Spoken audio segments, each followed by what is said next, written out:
कल के लेक्चर में अगर आपको याद होगा तो सबसे पहले हमने एकदम डिटेल में देखा था कि कोई भी अगर फिक्स्ड इनकम बेयरिंग सिक्योरिटी है तो परचेज करते वक्त ओके उसका अकाउंटिंग कैसे किया जाता है और सेल करते वक्त उसका अकाउंटिंग कैसे किया जाता है।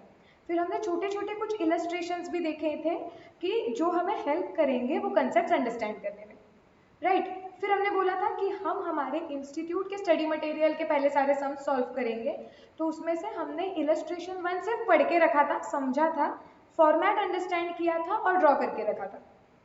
अभी हमें वो सॉल्व करना है। इधर तक क्लियर? सब लोग पेन पेंसिल नोटबुक कैलकुलेटर सब लेके बैठे हो? यस, चलो फिर इमीडिएटली स्टार्ट कर देते हैं सॉल्व करना। हाँ, ये हमने कल पढ़ा था। अब जैसे जैसे एक एक ट्रांजैक्शन होता है हम उसे रिकॉर्ड करते जाएंगे। तो हमें पता था कि somewhat in in 2011, somewhere in 2011 ये मेसर्स वाई लिमिटेड करके एक कंपनी है जिन्होंने डिबेंचर्स इशू किए थे जिसका इंटरेस्ट रेट 12% है, हमने मार्क किया था, और उसका फेस वैल्यू 100 है। ठीक है, इंटरेस्ट पे होने वाला है हाफ ईयरली। कब पे होता है? 30 सितंबर को और 31 मार्च को हर साल। हमें अकाउंटिंग करना है किसके बुक्स में? हमें अकाउंटिंग करना है in the books of messrs Bull and Bear. Okay, इन्होंने क्या किया है? इन्होंने सबसे पहले 1 दिसंबर को कुछ 10,000 डिबेंचर्स खरीदे हैं एट 101x इंटरेस्ट। ओके, हमने ये भी डिस्कस किया था कि अगर ये प्राइस एक्स इंटरेस्ट है मतलब 101 रुपए किसके लिए पे किए गए हैं? सिर्फ इन्वेस्टमेंट के लिए जो हम खरीद रहे हैं, विच इज डिबेंचर्स। ओके, खरीदते वक्त हमें और एक चीज पे करनी पड़ी, हमें ब्रोकरेज पे करना पड़ा। कितना? 1% का, एक्स इंटरेस्ट अमाउंट का 1%। ओके, हमेशा जब हम जर्नल एंट्री मारते हैं तो हम डेट वाइज मारते हैं। सो फर्स्ट ट्रांजैक्शन हुआ ही 1 दिसंबर को है, तो आइडियली हम 1 दिसंबर को पहले एंट्री मारेंगे, करेक्ट। हमारी एंट्री क्या होगी कि हमने ये जो परचेज किया हुआ है उसमें से हमने जितना भी इन्वेस्टमेंट के लिए पे किया है वो डिबेंचर अकाउंट को डेबिट करना पड़ेगा।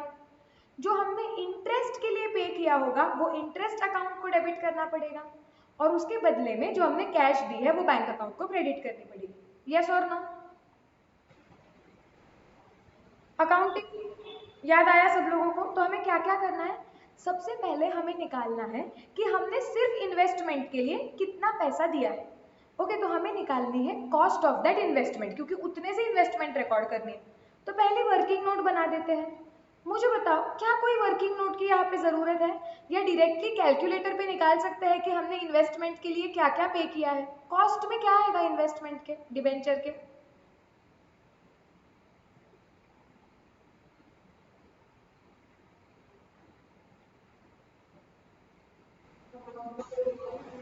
101 इतना डिबेंचर के लिए पे किया गया है। सो क्या सिर्फ इतना ही इन्वेस्टमेंट का कॉस्ट है हमारा?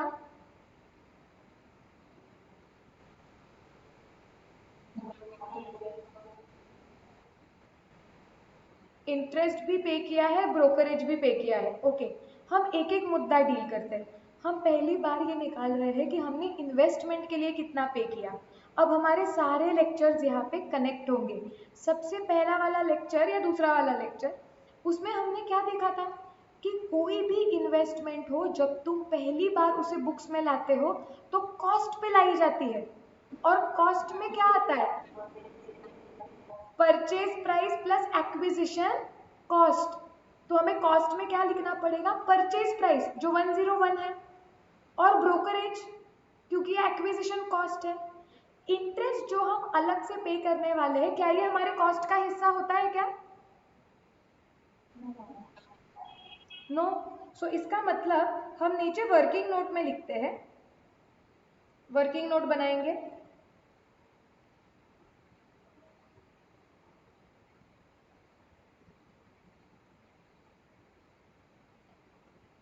Working node first,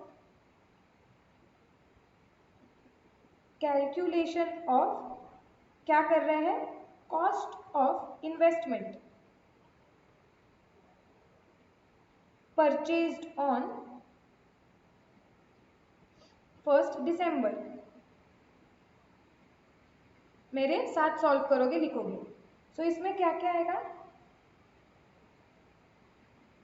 purchase price आएगी। अब परचेज प्राइस इन्वेस्टमेंट के लिए हमने कितना पे किया हुआ है, 101 मल्टीप्लाइड बाय, ऐसे कितने डिबेंचर्स खरीदे हैं। आई होप मॉड्यूल आप सब लोग सामने लेके बैठे हो। सबके बुक्स रिसीव हो गए हैं क्या इंस्टीट्यूट के?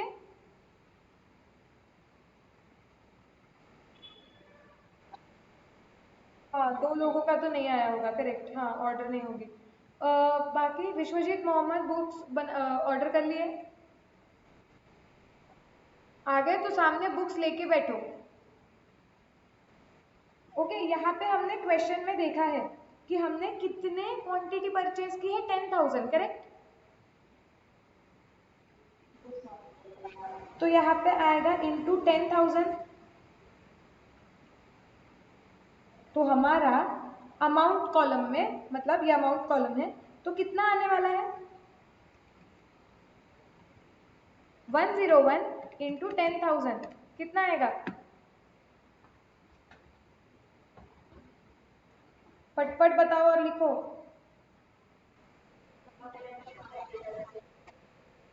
10,10,000। इसमें हम ऐड करेंगे ब्रोकरेज, क्योंकि कोई भी इन्वेस्टमेंट पहली बार कॉस्ट पे रिकॉर्ड की जाती है। यहाँ पे कॉस्ट है 101। कल ही हमने सीखा था जो इंटरेस्ट पे करते हैं वो वापस हमें मिल जाता है, वो कॉस्ट का हिस्सा है नहीं, इसके लिए हम यहाँ पे नहीं ले रहे हैं। और ब्रोकरेज जो पे करते हैं ये कॉस्ट के डेफिनेशन में आता है, एक्विजिशन कॉस्ट करके, उतने में इन्वेस्टमेंट पड़ रही है हमें। So brokerage at the rate of 1% है, तो डायरेक्टली 10,10,000 का 1% निकाल लो, कितना आएगा,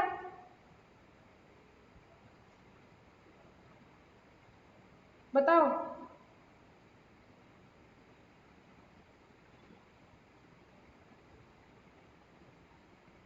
10,100 आया क्या? टोटल ले low cost of investment.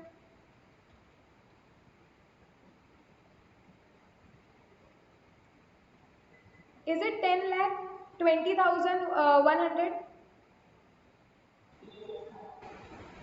Yes, okay, ये निकल गया। अब हमने खरीदते वक्त हमने इंटरेस्ट भी पे किया है, करेक्ट।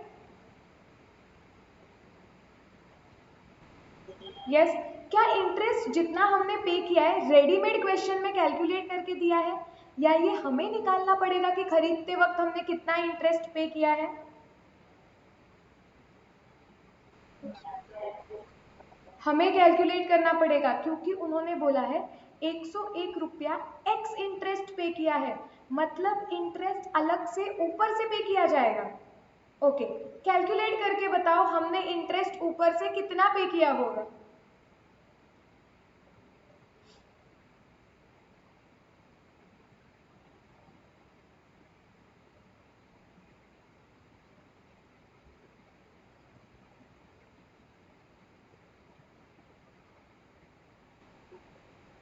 जोर से थोड़ा। 20,000। ओके, क्या सबका सेम आंसर आ रहा है, 20,000?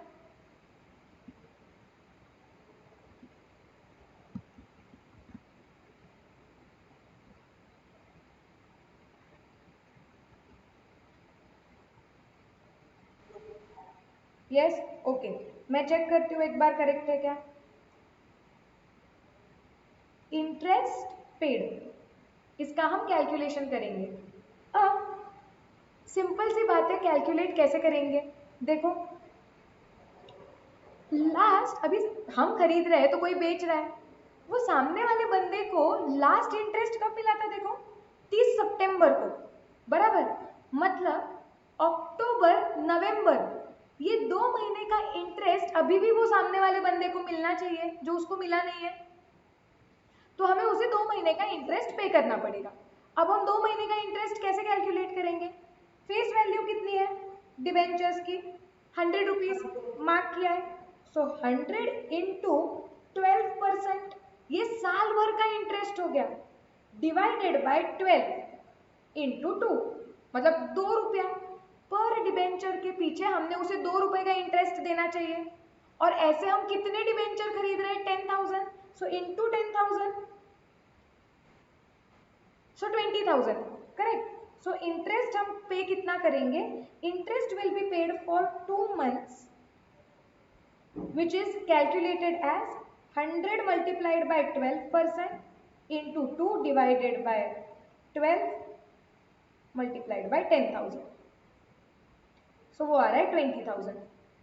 सो हमने खरीदते वक्त इन्वेस्टमेंट के लिए कितने पैसे दिए, इंटरेस्ट के लिए कितने पैसे दिए? क्या हमें ये क्लियर हो गया? अब एंट्री इजीली मार सकते हैं क्या हम? यस। अब शांति से सोचो एंट्री क्या आएगी हमारे बुक्स में। मतलब ये किसके बुक्स में अकाउंटिंग कर रहे हैं हम? Messrs Bull and Bear. Bull and Bear के बुक्स में क्या आएगा? इन्वेस्टमेंट अंदर आ रही है, इन्वेस्टमेंट अकाउंट डेबिट। इंटरेस्ट हम जो पे कर रहे हैं ये हमारा कॉस्ट नहीं है, ये अभी हम इंटरेस्ट अकाउंट में डाल के रखेंगे।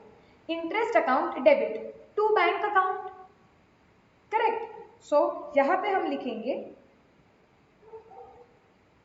ये जो भी ईयर है तुम्हारा 2011 दिसंबर 1, ये जो हम बना रहे हैं ये हमारा इन्वेस्टमेंट अकाउंट है। हमने इन्वेस्टमेंट और इंटरेस्ट को डेबिट किया है, तो इन्वेस्टमेंट और इंटरेस्ट के डेबिट साइड पे जाके लिखेंगे अपोजिट अकाउंट का नाम, which is to bank account.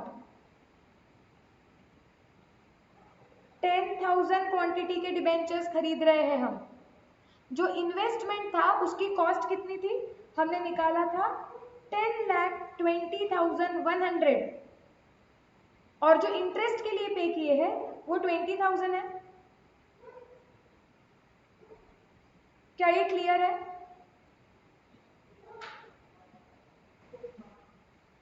I hope simultaneously लिख रहे हो।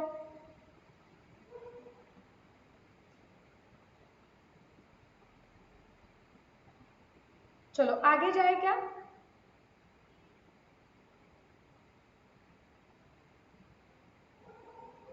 नेक्स्ट ट्रांजैक्शन देखो कब हुआ है। नेक्स्ट ट्रांजैक्शन हुआ है ऑन 1 मार्च 2013। सी हमेशा आपको एक इम्पॉर्टेंट पॉइंट यहाँ पे चेक करना चाहिए, जो हमेशा एक्सीडेंट होता है ये। ओके, ये हमेशा यहाँ पे गलती होती है काफी बार कि क्या है, हम ना कभी एकदम फटाफट क्या देख लेते हैं कि ट्रांजैक्शन हुआ है 1 दिसंबर को, अगला ट्रांजैक्शन कब हुआ है? 1 मार्च को, ठीक है। और हम 1 मार्च का कैलकुलेशन करके एंट्री मार देते। दिमाग में ना ये एक आदत बना लो कि दो ट्रांजैक्शंस के बीच में देखो कि इंटरेस्ट नहीं ना रिसीव हो रहा है। क्योंकि क्या होता है मतलब इंस्टीट्यूट के क्वेश्चंस में काफी बार ऊपर वो डेट दे देते हैं कि कौन से डेट पे इंटरेस्ट पे होगा, ठीक है, और नीचे ना डायरेक्टली बता देते हैं ये दिन को परचेज किया और फिर 6 महीने बाद 7 महीने बाद कुछ नेक्स्ट ट्रांजैक्शन हुआ, उसके बीच में शायद से इंटरेस्ट रिसीव हो गया होगा लेकिन वो अलग से बताते ही नहीं है। तो ऐसे काफी बार हो जाता है कि इंटरेस्ट की एंट्री मारना स्किप हो जाता है।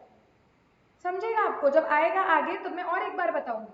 लेकिन आपको ध्यान क्या रखना है, जब भी आप नेक्स्ट ट्रांजैक्शन पे जाते हो खुद को पूछो क्या उसके बीच में इंटरेस्ट नहीं ना मिला है, इंटरेस्ट की डेट नहीं ना आके गई, ये पूछने की आदत लगाओ। ओके, अब देखो 1 दिसंबर के बाद अगला ट्रांजैक्शन 1 मार्च को हुआ है। क्या बीच में इंटरेस्ट की डेट आई है क्या? कंपनी इंटरेस्ट पे करती है क्या? नहीं। कंपनी से इंटरेस्ट कब होता है? 31 मार्च को पे होगा, ठीक है, वो बाद की डेट है। मतलब अभी मतलब नेक्स्ट ट्रांजैक्शन जो हुआ होगा वो 1 मार्च को ही हुआ है डेट वाइज। चलो अब क्या बोल रहे हैं, ऑन 1 मार्च सेल हो गया।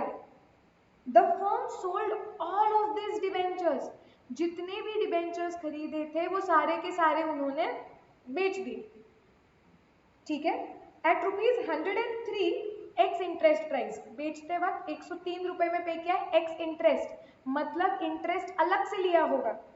ओके, अगेन पेइंग ब्रोकरेज, बेचते वक्त भी ब्रोकरेज पे करना पड़ा 1% का, ठीक है। तो एंट्री मारने के लिए सबसे पहले क्या लगेगा? इन्वेस्टमेंट के लिए कितने पैसे मिले हैं और इंटरेस्ट के लिए कितने पैसे मिले हैं, ये अलग अलग कैलकुलेट करना पड़ेगा, फिर ही हम एंट्री मार सकते हैं। तो चलो आ जाओ वर्किंग नोट पे।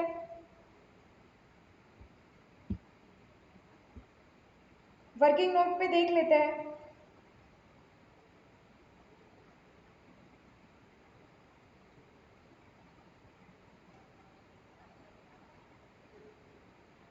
सो वर्किंग नोट में हम लिखेंगे वर्किंग नोट नंबर 2। इसमें हम लिख रहे हैं calculation of sale price of investment. Investment कितने में बेची। ओके, सो हमारा बेसिक सेल प्राइस कितना है, 103 रुपया, बराबर। और कितने ऐसे डिबेंचर्स हैं हमारे पास, 10,000। तो हमको बेच के अमाउंट कितना मिला, 103 multiplied by 10,000 which is 10,30,000। Correct. अब मुझे बताओ कि बस ये सेल प्राइस है क्या, ये कुछ ध्यान में रखना चाहिए और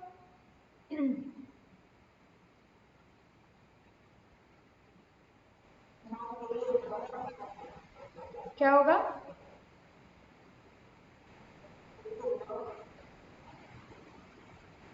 नहीं नहीं नहीं, ब्रोकरेज भी तो ध्यान में रखना पड़ेगा। इंटरेस्ट जो है, प्लीज समझो, इंटरेस्ट आपका कभी भी वो इन्वेस्टमेंट का हिस्सा नहीं होता है। हम यहाँ पे क्या निकालने की कोशिश कर रहे हैं कि हमें इन्वेस्टमेंट के लिए कितने पैसे मिले। इंटरेस्ट हमने अलग से वसूल किया है, बट अंडरस्टैंड वो इंटरेस्ट हमारी कमाई है। हमने डिबेंचर को बेच के डिबेंचर के लिए कितने पैसे मिले हमें वो निकालना है। तो हमें डिबेंचर हमने एक्चुअली बेचा है 103 रुपए में, लेकिन हमें ये बेचने के लिए ब्रोकरेज पे करना पड़ा। तो आइडियली ब्रोकरेज माइनस करके जो पैसा मिलेगा, मतलब वो पैसे में एक्चुअली हमने इन्वेस्टमेंट बेचा है, मतलब डिबेंचर बेची है। क्लियर।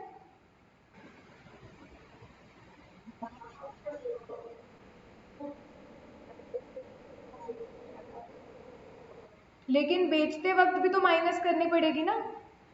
हाँ बराबर, जब हम खरीदते हैं तब हम डिबेंचर रिकॉग्नाइज कर ब्रोकरेज रिकॉग्नाइज करते हैं, करेक्ट है, क्योंकि वो हमारा कॉस्ट है। लेकिन बेचते वक्त भी सेलिंग प्राइस निकालते वक्त ब्रोकरेज माइनस करके सेलिंग प्राइस निकालनी चाहिए ना, क्योंकि हमें एक्चुअली 103 नहीं मिले, 103 मिले, फिर ब्रोकरेज पे करना पड़ा और फिर जो अमाउंट आई वो फाइनल अमाउंट है एक्चुअली। तो डिबेंचर कितने में बेचा इसके लिए ब्रोकरेज माइनस होना चाहिए। अग्री है सबको। Yes, okay. चलो तो माइनस करते हैं ब्रोकरेज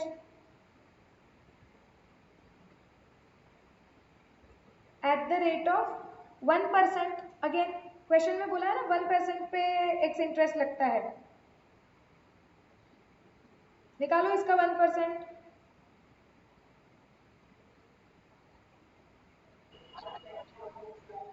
राइट, और वो माइनस करना है, भूलो मत।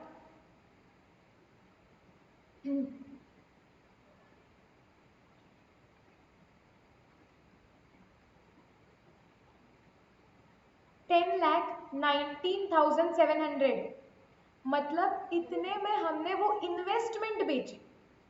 अब हम देखते हैं कि हमने सामने वाले बंदे से कुछ इंटरेस्ट भी वसूल किया होगा, तो हमने कितना इंटरेस्ट वसूल किया होगा वो अलग से निकालना पड़ेगा, क्योंकि वो क्वेश्चन में दिया नहीं है, उन्होंने एक्स इंटरेस्ट प्राइस दिया है क्वेश्चन। ओके, इधर तक क्लियर, जाऊं मैं आगे। Yes, okay. अब हम देखते हैं थर्ड वर्किंग नोट में बनाते हैं calculation of interest recovered at the time of cell.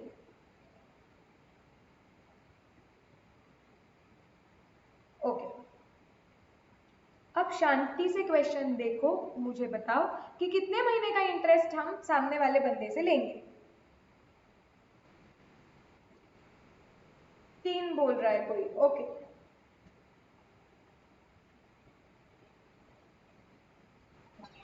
हाँ,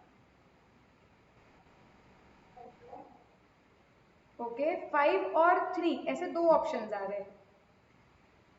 ठीक है, हम सोचते हैं, डिस्कस करते हैं कि 5 या 3, एक एक ऑप्शन लॉजिकली जाएंगे, फिर देखते हैं। देखो, हमने खुद ने ये डिबेंचर खरीदा था, कब खरीदा था हमने? दिसंबर में, करेक्ट। तो लॉजिकली अगर हम देखते हैं तो हमारा इंटरेस्ट कितने महीने का होना चाहिए कमाई? दिसंबर, जनवरी, फरवरी, ये 3 महीने का इंटरेस्ट पे तो हमारा पूरा अधिकार है, करेक्ट? यस, क्योंकि दिसंबर में हमने डिबेंचर खरीदा है, हमने पैसे लगाए हैं, तो दिसंबर, जनवरी और फरवरी, ये 3 महीने में का तो इंटरेस्ट हमारा पूरा अधिकार है, ये तो हमने वसूल करना चाहिए। अब और एक चीज सोचो, दिसंबर में जब हमने डिबेंचर खरीदा था तो हमने सामने वाले को इंटरेस्ट पे किया था 2 महीने का, अक्टूबर और नवंबर, करेक्ट है क्या? यस, सो हमने 2 महीने का पे किया था। आइडियली हमें ये 2 महीने का इंटरेस्ट कंपनी से वापस मिल जाना चाहिए, बराबर? यस, हम क्या बोलते हैं कि ये 2 महीने का इंटरेस्ट जो हमने खरीदते वक्त पे किया है, कौन से महीने का था वो? लास्ट कब था? सितंबर ना। अक्टूबर और नवंबर का इंटरेस्ट जो हमने खरीदते वक्त सामने वाले बंदे को पे किया, ये हमें कंपनी से वापस मिल जाना चाहिए, और प्लस हमारा अधिकार है 3 महीने के इंटरेस्ट पे। ओके, मुझे बताओ, ये जो 2 महीने का इंटरेस्ट हमने पे किया था खरीदते वक्त, क्या ये कंपनी से हमें वापस मिला है क्या अभी तक? नहीं, तो हम तो सामने वाले बंदे से कितने महीने का इंटरेस्ट रिकवर करेंगे? पूरे 5 महीने का। हम सामने वाले बंदे को क्या बोलेंगे? पूरा लॉजिक समझो, समझ जाएगा। हम उसको बोलेंगे तू हमें 5 महीने का देगा इंटरेस्ट। क्यों? क्योंकि भाई 2 महीने का हम खरीदते वक्त भर चुके हैं, वो हमें वापस मिलना चाहिए। 3 महीने के इंटरेस्ट पे तो हमारा अधिकार है, और सामने वाले बंदे को कोई प्रॉब्लम नहीं होगा, क्योंकि सामने वाला बंदा खरीद रहा है वो इन्वेस्टमेंट 1 मार्च को, उसको 31 मार्च को 6 महीने का इंटरेस्ट मिलने वाला है वैसे भी, क्योंकि 31 मार्च को उसके नाम का डिबेंचर होगा, जब कंपनी पे करेगी इंटरेस्ट उसको 6 महीने का इंटरेस्ट मिलेगा, जबकि उसका अधिकार सिर्फ 1 महीने के इंटरेस्ट पे, क्योंकि उसने डिबेंचर खरीदा है मार्च में। तो सब बराबर हो जाएगा, करेक्ट? हाँ, क्योंकि उसको तो वैसे भी कागज 6 महीने का इंटरेस्ट मिलेगा ना मार्च में, तो अगर उसको 6 महीने का, क्योंकि काव्या देखो, तुम कॉमन सेंस लगाओ, अगर तुम वो खरीदने वाले इंसान हो, तुम 1 मार्च को खरीद रहे हो, करेक्ट? तो तुम्हें कितने महीने का इंटरेस्ट मिलना चाहिए? 1 महीने का इंटरेस्ट, मार्च महीने का। ओके, और 31 मार्च को तुम्हें 6 महीने का इंटरेस्ट मिलेगा कंपनी से। तुम्हारा पूरे 6 महीने के इंटरेस्ट पे अधिकार है क्या? तुम्हारा 31 मार्च तक कितने महीने पे अधिकार है? कितने महीने के इंटरेस्ट? 1 मंथ का। मतलब बाकी के 5 महीने पे तो तुम्हारा अधिकार है ही नहीं। तो वो 5 महीने पे किसका अधिकार था? 3 महीने पे ये बुल एंड बेयर का, और 2 महीने पे अधिकार है एक्चुअली वो जिससे बुल और एंड बेयर ने खरीदा था टेक्निकली, राइट? लेकिन वो जो पहला वाला बंदा था उसको तो बुल एंड बेयर ने पैसा दे दिया है, तो बुल एंड बेयर बोलेगा भाई वो मेरा खर्चा नहीं था, मुझे वो 2 महीने का भी दो, प्लस मेरा खुद का 3 महीने का दो। समझा? यस, हमेशा कैसे सोचना चाहिए ना, ये तो हम मैंने लॉजिकली एक्सप्लेन किया, ये आदत एग्जाम में फास्ट लग जाएगी। या सिंपल चीज जैसे मैंने आपको कल बोला था, लास्ट इंटरेस्ट कब पे हुआ है तुम्हें देखना है। लास्ट इंटरेस्ट कब पे हुआ था? सितंबर में, बराबर? इसका मतलब अक्टूबर, नवंबर, दिसंबर, जनवरी, फरवरी, ये 5 महीने का इंटरेस्ट हमें वसूल करना है, क्योंकि उसका इंटरेस्ट मिला नहीं है। Simple. Are we absolutely clear about this now? समझ में आ रहा है सोचना कैसे है? विश्वजीत मोहम्मद, यस। तो हम लेंगे 5 महीने का इंटरेस्ट। सो कैसे कैलकुलेट करेंगे हम वो? फेस वैल्यू है 100 इंटू 12% इंटू 5/12 मल्टीप्लाइड बाय ऐसे कितने डिबेंचर्स है 10,000 सारे के सारे बेच दिए हैं तो सारे डिबेंचर्स के ऊपर का इंटरेस्ट लेंगे 5 महीने का कितना आएगा 50,000। ये इतना स्लो जा रहे हैं क्योंकि पहला इलस्ट्रेशन है बहुत कॉम्प्लिकेटेड आगे इलस्ट्रेशंस आएंगे लेकिन ये बेस है बस यही रिपीट करना है ऑटोमेटिक स्पीड बढ़ जाए ओके अब बेचते वक्त डिबेंचर के लिए कितने पैसे लिए हैं वो क्लियर है ओके और इंटरेस्ट के लिए कितने पैसे लिए वो भी क्लियर है अब एंट्री मार सकते हैं क्या यस एंट्री क्या आएगी सबसे पहले बैंक अकाउंट डेबिट बैंक में पैसा आएगा कितना आएगा ये 10,19,700 प्लस ये 50,000 बैंक में आएगा सो बैंक अकाउंट डेबिट 2 ये जो बैंक में पैसे आ रहे हैं क्यों आ रहे हैं क्योंकि इन्वेस्टमेंट बाहर जा रही है इन्वेस्टमेंट इज गोइंग आउट तो मैं लिख दूंगी इन्वेस्टमेंट अकाउंट के क्रेडिट साइड पे हमें लिखना पड़ेगा डेट ये 2012 हो गया मार्च 1 हो गया और मैं यहाँ पे लिखूंगी बाय बैंक अकाउंट और जो मेरा इन्वेस्टमेंट का कॉलम है मतलब कॉस्ट वहां पे मैं लिखूंगी इन्वेस्टमेंट के लिए मैंने इन्वेस्टमेंट कितने में बेची है विच इज 10,19,000 कितना था वो 700 so it will be 10,19,700 okay bank में हमने इंटरेस्ट के पैसे भी वसूल किए so bank account debit bank में टोटल पैसे आए किस चीज के आए तो कुछ डिबेंचर्स के लिए आए सो टू इन्वेस्टमेंट बाहर चली गई एंड हमें जो पैसे आए कुछ इंटरेस्ट के लिए आए जो हमारी कमाई है वो इंटरेस्ट कॉलम में जाने चाहिए कितने आएंगे वहां पे 50,000 सो एंट्री आ गई bank account debit to investment to interest correct इधर तक डन यस अभी एक इंपॉर्टेंट चीज ध्यान रखो जब भी तुम इन्वेस्टमेंट बेच रहे हो कुछ भी चीज बेच रहे हो तुम्हें कैलकुलेट करना पड़ता है उसके ऊपर का प्रॉफिट एंड लॉस राइट जैसे फाउंडेशन का डिप्रिसिएशन याद करो हम कोई भी एसेट खरीदते थे वो चैप्टर में और जब बेचते थे तो प्रॉफिट लॉस निकालते थे कि नहीं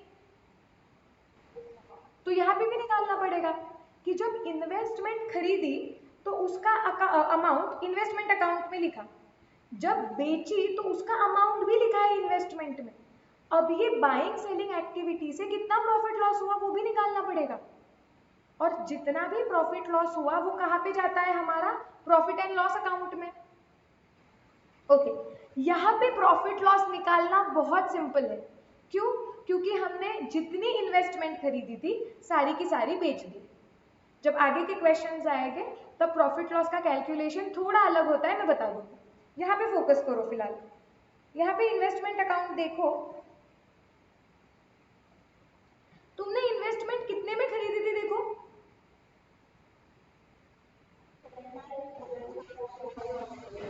10,20,100 में और वही सारी की सारी इन्वेस्टमेंट बेची कितने में देखो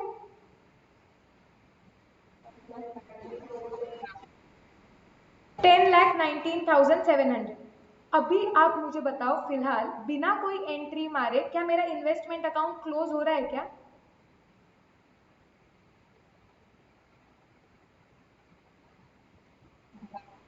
बंद हो गया है क्या मेरा investment account has it closed नहीं बैलेंस दिख रहा है बट बैलेंस दिखना चाहिए क्या कुछ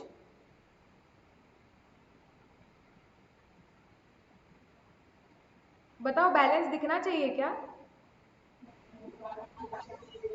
नहीं दिखना चाहिए क्यों नहीं दिखना चाहिए क्योंकि तुम्हारी इन्वेस्टमेंट जो आई थी वो चली गई खत्म हो गया मैटर अगर तुम अभी ऐसे ही देखोगे ना तो क्या दिखेगा इन्वेस्टमेंट के डेबिट में है 10,20,100 क्रेडिट में है 10,19,700 मतलब अभी भी तुम्हारे इन्वेस्टमेंट अकाउंट में कुछ डेबिट बैलेंस दिख रहा है मतलब ऐसे दिख रहा है तुम्हारे पास इन्वेस्टमेंट है लेकिन सच में है क्या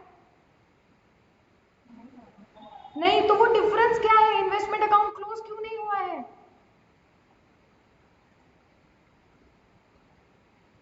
वो डिफरेंस रिप्रेजेंट करता है तुम्हारा प्रॉफिट या लॉस। करेक्ट, क्योंकि इन्वेस्टमेंट अकाउंट तो बंद हो जाना चाहिए, क्योंकि हमारे पास कोई भी इन्वेस्टमेंट है ही नहीं। मतलब पूरी की पूरी इन्वेस्टमेंट आई 10,20,100 में, और वो पूरी की पूरी इन्वेस्टमेंट चली गई 10,19,700 में। ये अकाउंट जीरो हो जाना चाहिए, नहीं हुआ है। क्यों? क्योंकि ये ट्रांजैक्शन में कुछ प्रॉफिट या लॉस हुआ है जो हमने रिकॉर्ड ही नहीं किया, जो हमें करना पड़ेगा। अब मुझे बताओ 10,20,700 की चीज, सॉरी 10,20,100 की चीज हमने 10,19,700 में बेची है, प्रॉफिट हुआ या लॉस? लॉस हुआ है। कितने का लॉस हुआ है? 400 का। वो लॉस इस अकाउंट में पड़ा हुआ है, वो लॉस इस अकाउंट में से निकाल देना पड़ेगा and profit and loss account में डालना पड़ेगा, वरना ये अकाउंट जिंदा रहेगा, जो जिंदा नहीं रहना चाहिए, इन्वेस्टमेंट चली गई है। सो एंट्री क्या आएगी? Profit and loss account debit, क्योंकि लॉस हो रहा है, और वो लॉस जो इस अकाउंट में पड़ा हुआ है, इस अकाउंट में से बाहर निकाल दो टू इन्वेस्टमेंट अकाउंट। करेक्ट है क्या? यस। सो इन्वेस्टमेंट अकाउंट के हम क्रेडिट पे जाके लिख देंगे by profit and loss account which is 400।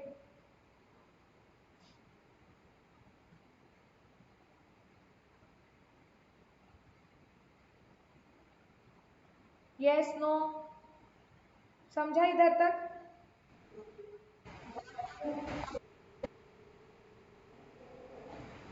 क्या नंबर के कॉलम में? तो अभी कहाँ पे? अच्छा हाँ हाँ, यहाँ पे सेल करते वक्त नंबर के कॉलम में 10,000 ही आएगा। करेक्ट। अब ये हो गया। चलो, तो क्या हमारा इन्वेस्टमेंट अकाउंट क्लोज हो गया? यस। अब इंटरेस्ट अकाउंट की बात करते हैं। इंटरेस्ट अकाउंट के क्रेडिट में दिख रहा है 50,000 का इंटरेस्ट।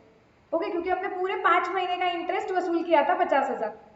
ओके, डेबिट साइड पे दिख रहा है 20,000 का इंटरेस्ट जो हमने सामने वाले बंदे को पे किया था।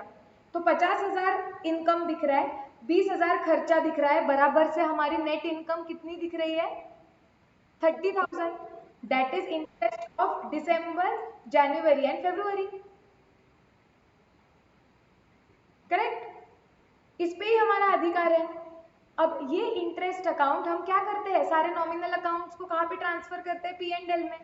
तो इसमें जो फाइनल इंटरेस्ट हमारी कमाई दिख रही है 30,000, वो पी एंड एल में ट्रांसफर कर देंगे। हमने एंट्री क्या मारेंगे उस चीज के लिए? Interest account debit to P and L account, credit all incomes and gains. So हम यहाँ पे लिख देते हैं, मार्च में एंट्री मार रही हूँ मैं, March 1 to P and L account 30,000। Correct है क्या? यस। लॉजिकल, जो इन्वेस्टमेंट बेच के लॉस हुआ वो भी रिकॉर्ड हो गया, जो इंटरेस्ट की फाइनल कमाई है वो भी रिकॉर्ड हो गया। अकाउंट्स क्लोज कर दो।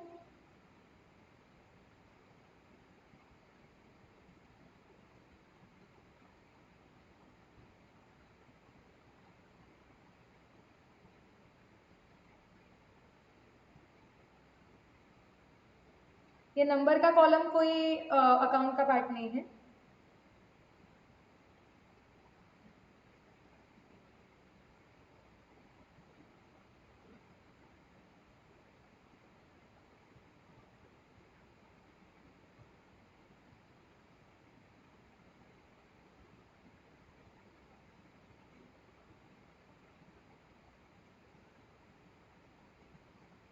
Okay, are we absolutely clear with this question?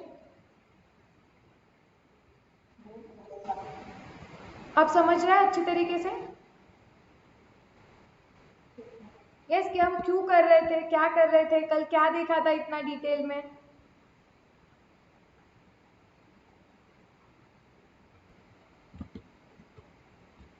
Okay, इससे रिलेटेड, यही कंसेप्ट से रिलेटेड और एक क्वेश्चन प्रैक्टिस करते हैं। ठीक है, मॉड्यूल में का नहीं करते हैं अभी, क्वेश्चन बैंक का करते हैं हमारे। क्वेश्चन बैंक में तुम्हें सर्कुलेट कर दूंगी, डोंट वरी, उसके बारे में करते हैं हम डिस्कस। अभी स्क्रीन से देख लो, एक मिनट, क्वेश्चन बैंक ओपन कर देती हूँ मैं।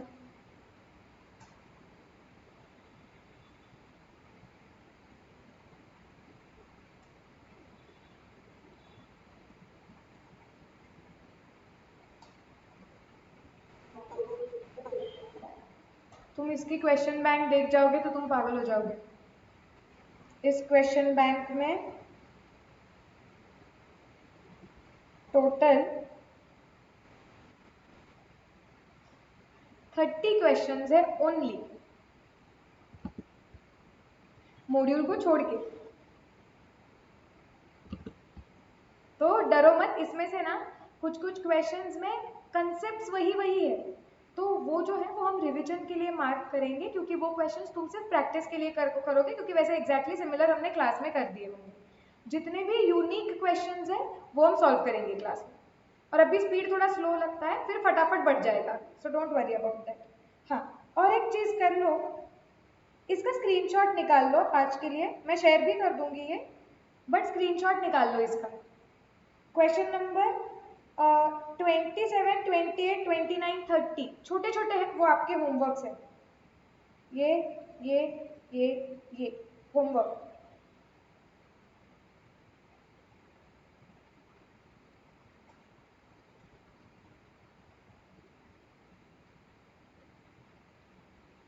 ओके, ले लिया है होमवर्क?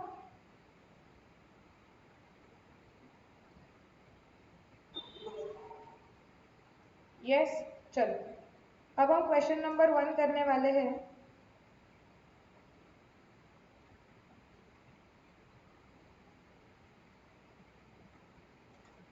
ओके, क्वेश्चन दिख रहा है अच्छे तरीके से?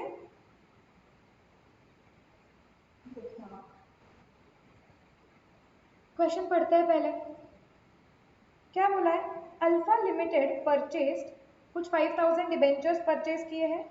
13.5% वो डिबेंचर का इंटरेस्ट है, फेस वैल्यू 100 है, ऑफ पेरगॉट लिमिटेड। ठीक है, ऑन 1 मई खरीदे हैं, 105 रुपए पे खरीदे थे, कम इंटरेस्ट। पहली बार पढ़ते वक्त ऊपर ऊपर से सिर्फ क्वेश्चन की आइडिया लो। फिर the interest on this instruments is payable on, so ये डिबेंचर्स पे इंटरेस्ट कब पे होता है? 31 मार्च एंड 30 सितंबर।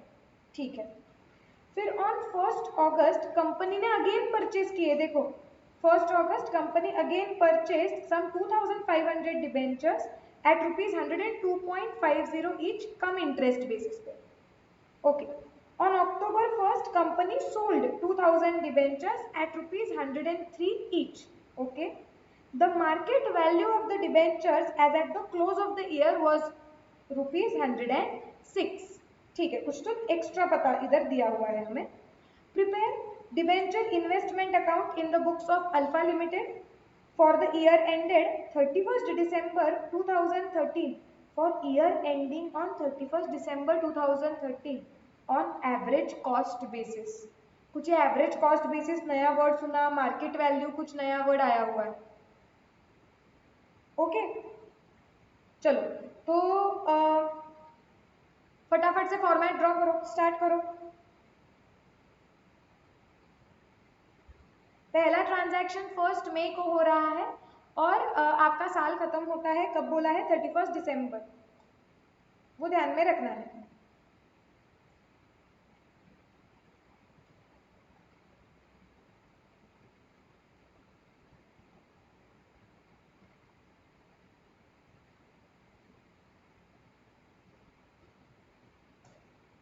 ओके,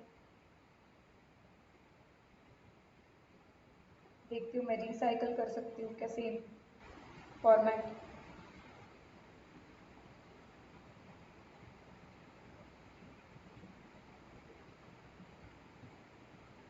हेडिंग वगैरह सही से दो एकदम, अभी से आदत लगाओ।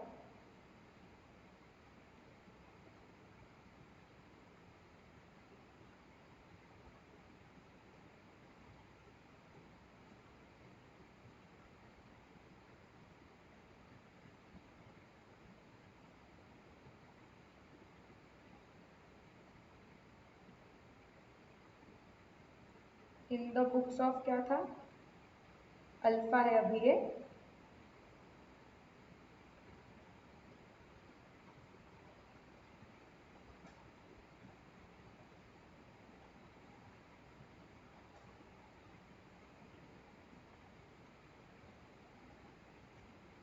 Investment account for the period आप लिख सकते हो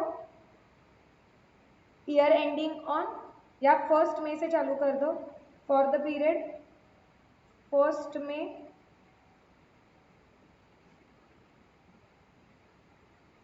ईयर चेक कर लो कब आ रहा है, 2013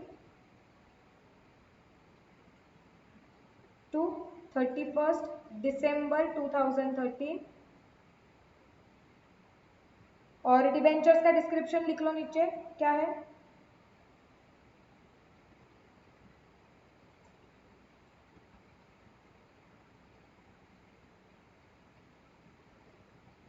(13.5% debentures of Pergot limited. So 13.5% debentures of Pergot limited.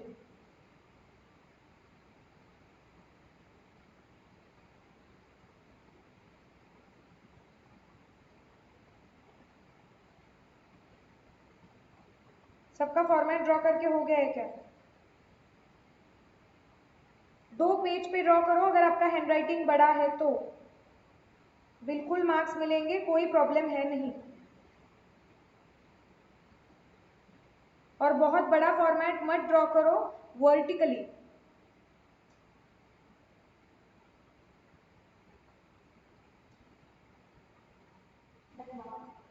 Done, सबका हो गया, स्टार्ट करें? यस, चलो आगे जाते हैं। अब फटाफट से एक एक ट्रांजैक्शन पढ़ेंगे और शांति से उसका अकाउंटिंग कंसेप्ट लगाएंगे। Alpha limited purchased 5,013.5% debentures of face value of ₹100 each of Pergot. हाँ, अब मुद्दे की बात। ऑन 1 मई 2013 एट ₹105 कम इंटरेस्ट, मतलब 1 मई को उन्होंने खरीदे हैं 5,000 डिबेंचर्स 105 रुपए कम इंटरेस्ट पे। स्टेप नंबर 1 क्या होता है जब कम इंटरेस्ट आता है? स्प्लिट करते हैं। हमने सबसे पहले स्प्लिट करके निकालना चाहिए कि इन्वेस्टमेंट के लिए हमने कितना पैसा दिया हुआ है और इंटरेस्ट के लिए कितना दिया हुआ है, क्योंकि अकाउंटिंग के लिए अलग चीजें लगती है, करेक्ट? सो स्प्लिट कर लेते हैं। चलो वर्किंग नोट फर्स्ट पे आ जाओ। क्या है ये? कैलकुलेशन ऑफ, और तुम सी वर्किंग नोट का नाम कुछ भी दे सकते हो, बस समझना चाहिए कि तुम वो वर्किंग नोट में क्या कर रहे हो। तो मैं ये भी लिख सकती हूँ, split of come interest price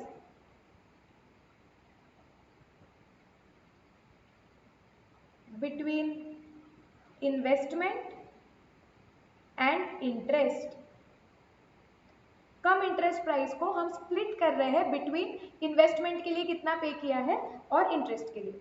okay, working note ऐसे बनाओ जो सामने वाले को समझे और फटाफट इजी हो। मतलब 105 रुपए आपने पे किए हैं। हमेशा कैलकुलेशन कम इंटरेस्ट बेसिस पे जब स्प्लिट करते हो तो पहले एक डिबेंचर के लिए करो, फिर जितना खरीदे हैं उनसे मल्टीप्लाई करने के लिए इजी जाता है। ठीक है, तो 105 रुपए हमारी कम इंटरेस्ट प्राइस है, उसमें उसे हमें स्प्लिट करना है कि हमने इन्वेस्टमेंट के लिए कितना पे किया है, इंटरेस्ट के लिए कितना पे किया है।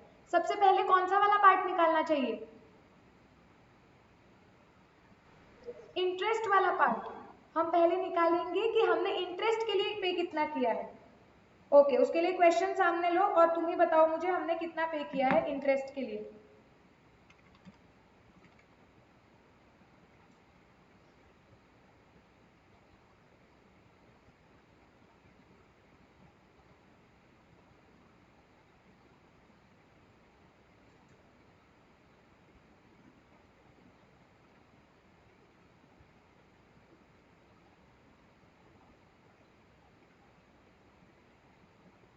आंसर तुमसे ही चाहिए मुझे।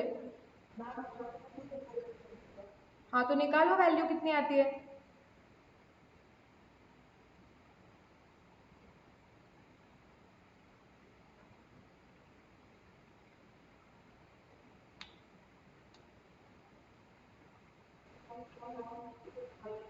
सब अग्री करते हैं क्या? कितने लोग हैं कि जिनको नहीं समझ रहा है कि मैम खुद होके क्या निकाले समझ नहीं रहा है? बिंदास पूछो। सबको क्लिक हो रहा है? Right, okay. तो हमें क्या क्लिक हो रहा है? लास्ट इंटरेस्ट कब पे हुआ था? लास्ट इंटरेस्ट पे हुआ था मार्च में, मतलब सामने वाले को हमें इंटरेस्ट देना पड़ेगा अप्रैल, फिर 1 मई को, में तो खरीद रहे हैं हम, मतलब 1 महीने का इंटरेस्ट। कैसे निकालोगे? Interest always calculated on face value, so 100 into 13.5% divided by 12, मतलब 1.125। ऐसे कितनी क्वांटिटी खरीदे हैं हमने? ऐसे 5000 डिबेंचर के लिए पे किया होगा। सो इंटू तुरंत कैलकुलेटर पे 5000 कर दो, तो इसका मतलब तुमने कुछ 5625 इंटरेस्ट के लिए पे किया होगा। करेक्ट। अब हम पे करते हैं कि इन्वेस्टमेंट के लिए, निकालते हैं इन्वेस्टमेंट के लिए कितना पे किया होगा। अब सिंपल है, 105 माइनस 1.125, दैट इज 103.875 आपने पे किया है डिबेंचर के लिए। ऐसे क्वांटिटी कितने डिबेंचर्स खरीदी है? 5000, मतलब तुम्हारी प्राइस कितनी आ गई इन्वेस्टमेंट के लिए? 5,19,375। Are we clear?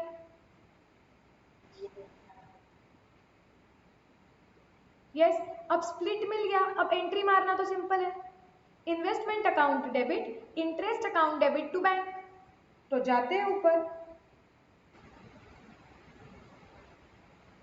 Okay, date क्या बोली है? ये 1 में 2013 है, सो हम लिख देते हैं 2013 May 1 to bank account. 5000 debenture हमने खरीदे हैं, उनकी हमारी कॉस्ट आई 5,19,375 और हमारा इंटरेस्ट आया था 5625।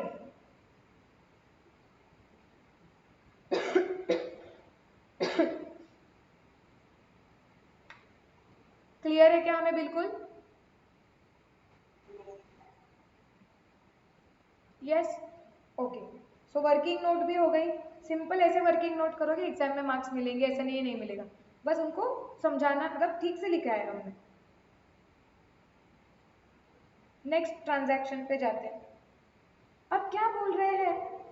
ऑन 1 अगस्त 2013, मैंने क्या बोला था? नेक्स्ट ट्रांजैक्शन पे जाने के पहले पूछो इंटरेस्ट डेट बीच में आ रही है क्या कुछ? मार्च, हमने मई में खरीदा था, ओके। तो लास्ट इंटरेस्ट कब मिला था? मार्च में। अब कब मिलेगा? सितंबर में। ठीक है, हम कहाँ पे? अगस्त में। सेफ, कोई भी इंटरेस्ट बीच में रिसीव नहीं हुआ है। क्लियर? यस, चलो आगे जाएंगे अभी। अब क्या बोला है? On 1 August the company again purchase 2500 of such debentures at rupees 102.50 each on cum interest basis. ठीक है, सेम फॉलो करना है। ऐसी वर्किंग नोट आपको बनानी है। स्प्लिट, अब इधर हेडिंग वापस उतना सब मत लिखते बैठो, डायरेक्टली लिखो second, split for purchase on 1 August 2013। Question मैं आपके सामने रखती हूँ, आप स्प्लिट निकालो खुद होके, मुझे फाइनल आंसर बताओ, फिर मैं चेक करती हूँ।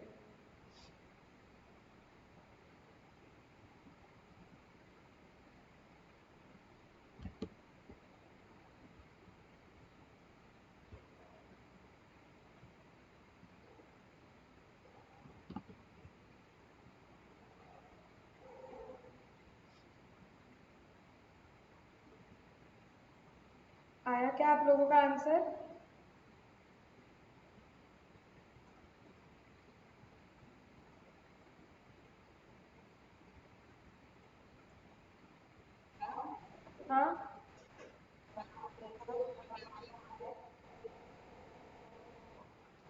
इंटरेस्ट,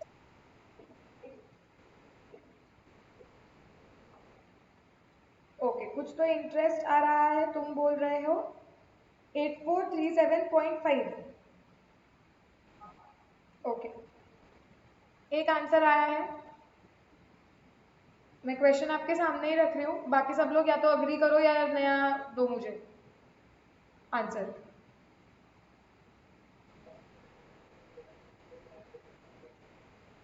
ओके, इन्वेस्टमेंट का वैल्यू आ रहा है 2,45,000 और इंटरेस्ट का 11,250।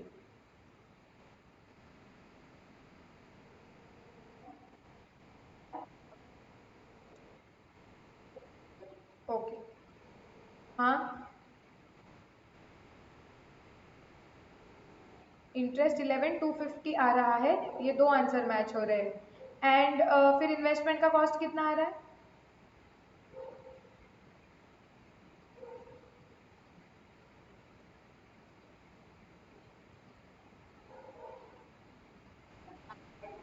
हाँ, निकालो निकालो, मुझे तुम लोगों से ही आंसर चाहिए, मुझे समझे तो सही कहाँ गलत जा रहा है, या सही आ रहा है तो सही है।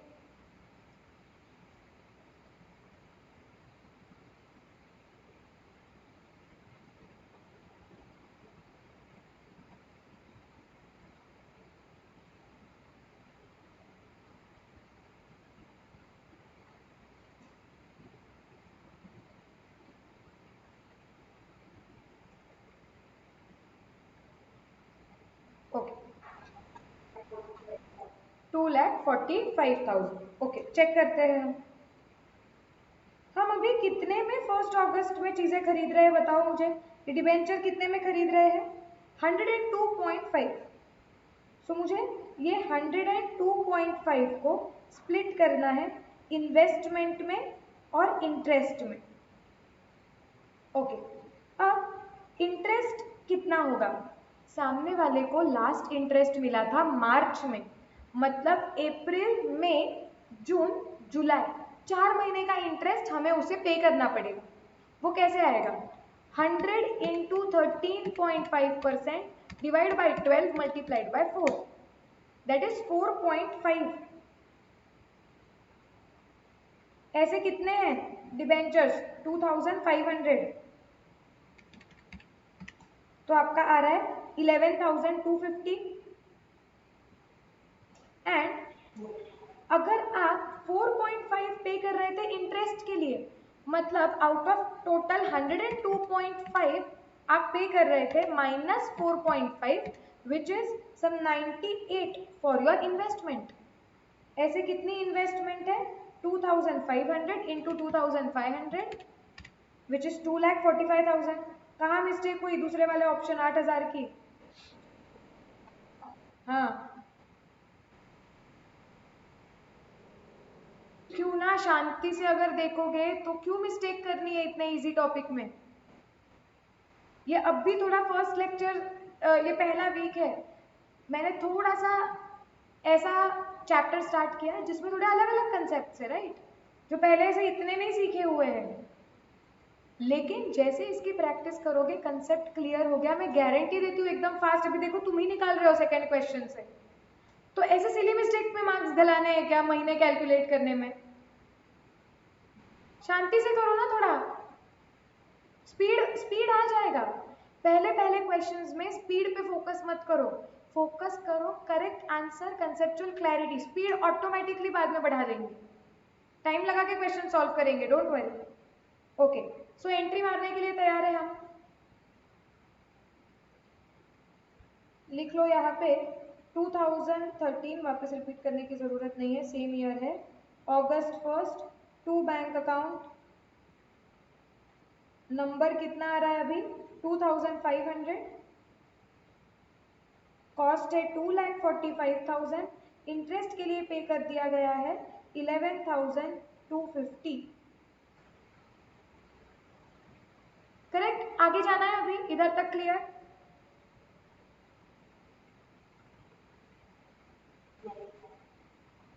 चलो let's go ahead. Shravani clear है क्या? हो रहा है सॉल्व मेरे साथ? यस, अब आगे जाएंगे। अब क्या हुआ है, on October 1st 2013, okay, yes Shravani ने बोला यस मैम, चलो, on October 1st 2013 company sold, okay, so company has sold 2000 debentures at ₹103 each, okay. मुझे बताओ, इन्होंने 103 रुपए पे डिवेंचर बेचे हैं, तो मैंने 103 लिखना चाहिए और उसको स्प्लिट करना चाहिए इन्वेस्टमेंट और इंटरेस्ट वैल्यू में, करेक्ट?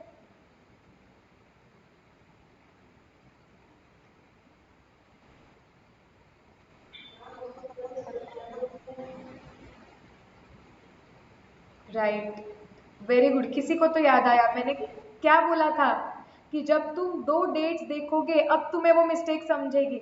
अगर तुम एकदम स्पीड में 1 अक्टूबर पे डायरेक्ट जंप मारोगे सेल की एंट्री पे, तो बीच का इंटरेस्ट स्किप हो जाएगा,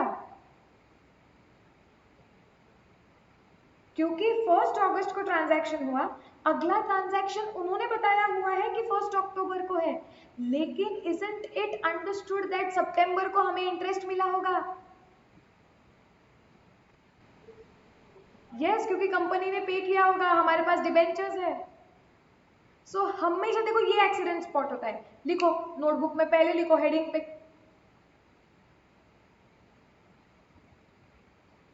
before going to the next transaction, red pen में लिखो, कैपिटल में लिखो, कैसे भी, बट दिखना चाहिए एकदम। Before going to the next transaction in the question, always check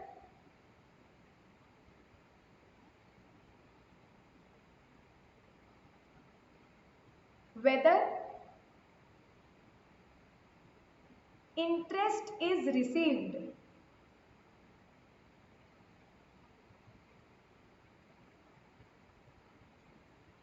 okay, लिख लिया ये अच्छी तरीके से?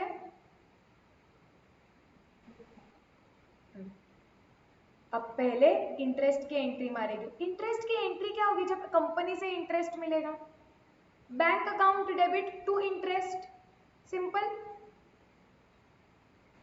यस, कैलकुलेट करके बताओ कितना इंटरेस्ट मिला होगा हमें।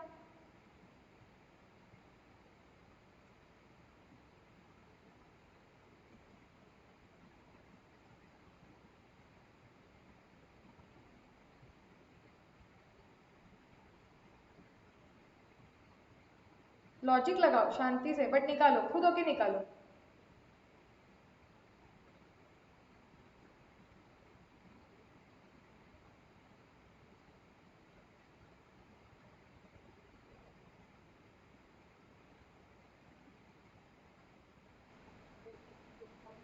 क्वेश्चन दिखाओ, देखो।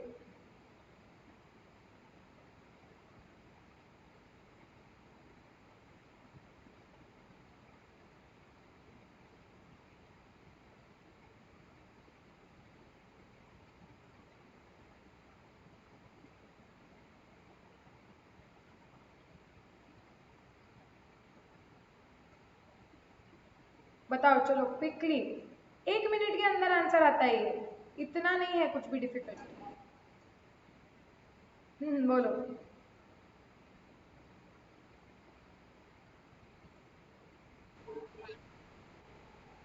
50,695, सब अग्री करते हो?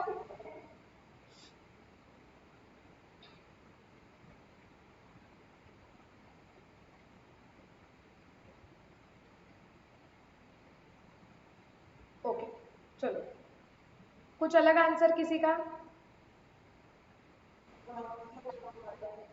मंथ्स में डाउट आ रहा है, ओके। अब मैं बताती हूँ ये कंफ्यूजन सॉल्व कैसे करना है, मंथ्स में जो डाउट आता है उसका। वेरी सिंपल, रादर ये जो इंटरेस्ट कैलकुलेट करना होता है वो सबसे सिंपल होता है। कंपनी के पॉइंट ऑफ व्यू से सोचो, कंपनी ने लास्ट इंटरेस्ट कब दिया था?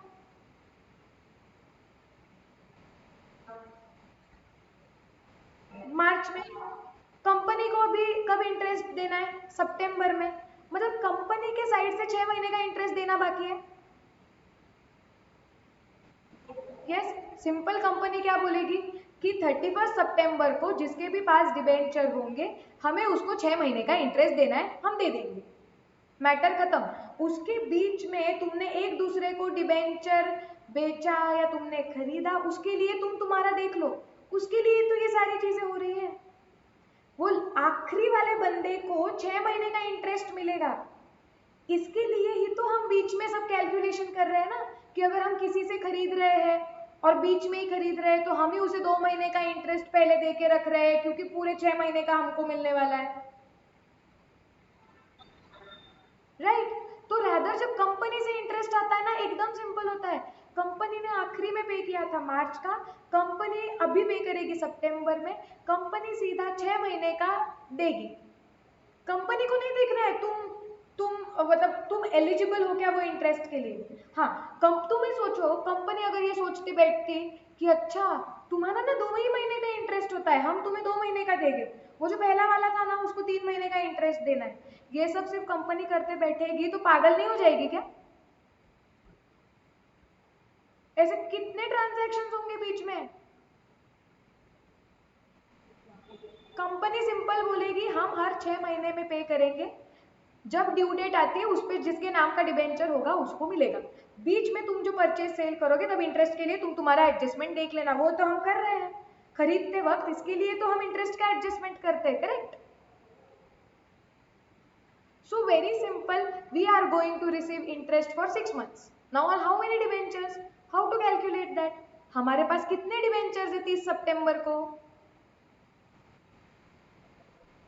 7500। इस दिन के लिए हमने वो नंबर कॉलम भी बनाया था।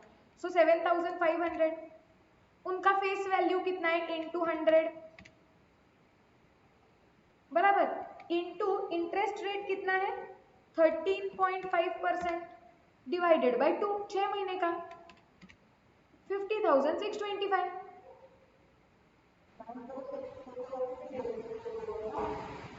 क्या सेल की एंट्री नहीं मार रहे काव्या? सेल की एंट्री 30 सितंबर के बाद होगी, अभी तक 1 अक्टूबर आया नहीं है। इंटरेस्ट मिलने की एंट्री मार रहे हैं। सो यहाँ पे आएगा bank account debit to interest, तो इंटरेस्ट के क्रेडिट साइड पे जाके लिख देंगे 2013 सितंबर 30th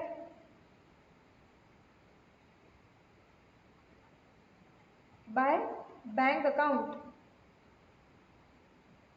तुम्हारे इंटरेस्ट में आएगा 50,625।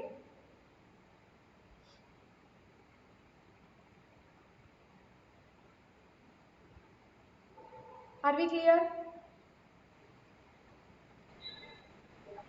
यस, चलो क्विकली आगे जाते हैं। नेक्स्ट ट्रांजैक्शन अब होगा 1 अक्टूबर को, जब हमने 2000 डिबेंचर्स बेचे हुए हैं 103 रुपए पे। अब मुझे बताओ वर्किंग नोट पे 103 का स्प्लिट करना पड़ेगा कि नहीं करना पड़ेगा?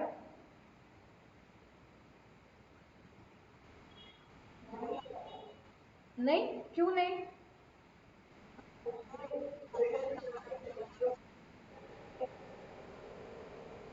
राइट, हमने नोट में लिखा था if question is silent, if the question does not specify whether that amount is x interest or cum interest, it will always be assumed to be x interest। तो इसको स्प्लिट करने की जरूरत नहीं है। हमने बेचे हैं डिबेंचर्स 103 रुपए में x इंटरेस्ट। हाँ, इंटरेस्ट के लिए कितना पैसा हमने लिया है वो अलग से कैलकुलेट करना पड़ेगा। क्लियर है? इस क्वेश्चन में ब्रोकरेज वगैरह का तो कुछ लफड़ा है ही नहीं, सीधा सीधा हिसाब है। चलो कर लेते हैं नीचे वर्किंग नोट में। Third working note, calculation of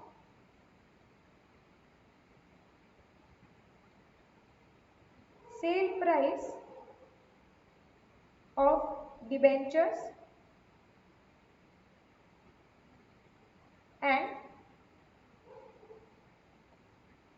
interest collected at the time of sale। Okay, debenture की सेल प्राइस कितनी है? सेलिंग प्राइस है 103। ऐसे कितने डिबेंचर्स बेचे हैं? 2000, 2000, 103 इंटू 2000 कितना आता है?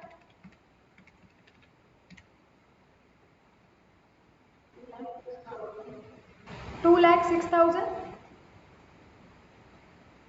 चलो अब इंटरेस्ट कैलकुलेट करते हैं, कितने महीने का रिकवर करेंगे। बताओ कितने महीने का इंटरेस्ट हमने सामने वाले से लिया होगा?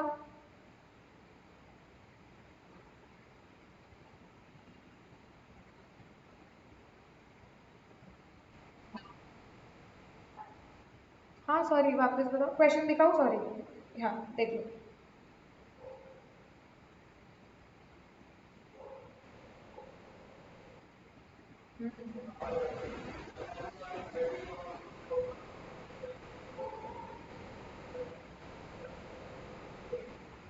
परफेक्ट। लॉजिकली 30 सितंबर को तो इंटरेस्ट मिला हुआ है और अगले ही दिन बेच रहे हो, तो कुछ इंटरेस्ट है क्या लेने लायक? नहीं, कुछ रिकवरी नहीं करेंगे। सो सिंपल, यहाँ पे क्या आ जाएगा? नील। अभी अभी सितंबर में तो पूरा इंटरेस्ट मिला था, अब क्या अगले दिन लोगे वापस? सुनील, सो जो भी पैसे होंगे वो सिर्फ इन्वेस्टमेंट के हैं। एंट्री क्या आएगी? Bank account debit to investment 2,06,000।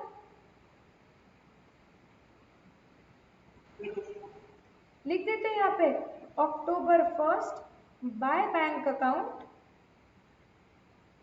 Cost column में 2,06,000। नेक्स्ट टाइम ना मैं कॉलम थोड़े बड़े बनाऊंगी।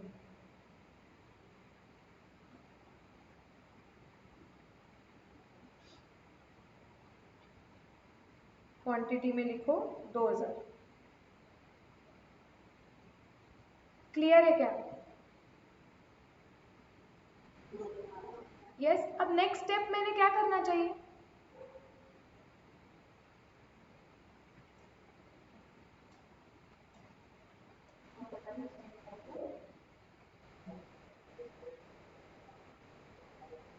परफेक्ट। क्या बोला था? जब भी सेल आया दिमाग में पीछे से बेल बजनी चाहिए या मेरा आवाज आना चाहिए। सेल हुआ है, प्रॉफिट लॉस निकालो, क्योंकि वो इन्वेस्टमेंट अकाउंट में पड़ा होगा। इन्वेस्टमेंट अकाउंट को बंद करना है। Correct? Okay, now focus. Profit loss निकालना है। अभी मैंने 2000 डिबेंचर्स बेचे हैं 2,06,000 में। हम प्रॉफिट लॉस कैसे कैलकुलेट करते हैं?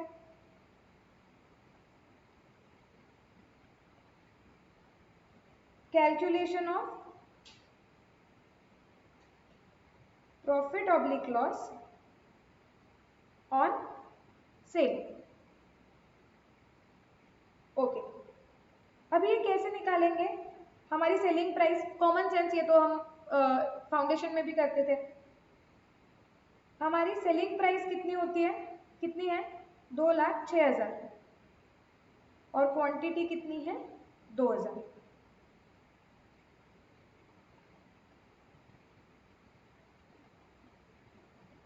अब इसमें से ये 2000 डिबेंचर्स का कॉस्ट माइनस करना पड़ेगा।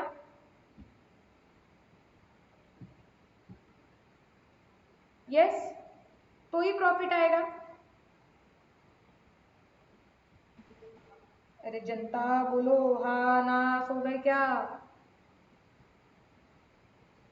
सेलिंग प्राइस माइनस वो हमने कितने में खरीदा था, कॉस्ट प्राइस, तो वो माइनस करना पड़ेगा। तो समझेगा कितना प्रॉफिट लॉस है जो इन्वेस्टमेंट अकाउंट में छुपा हुआ है, जो इधर से निकालना पड़ेगा। चलो देखते हैं कॉस्ट कितना है। अब मुझे बताओ, जो 2000 वाले डिबेंचर्स बेचे, वो कौन से वाले बेचे? ये 5000 में से बेचे या ये 2500 में से बेचे? फर्स्ट इन फर्स्ट आउट बोल रहा है मोहम्मद। ऐसा सेम सवाल क्या फाउंडेशन के इन्वेंट्री चैप्टर में भी आया था?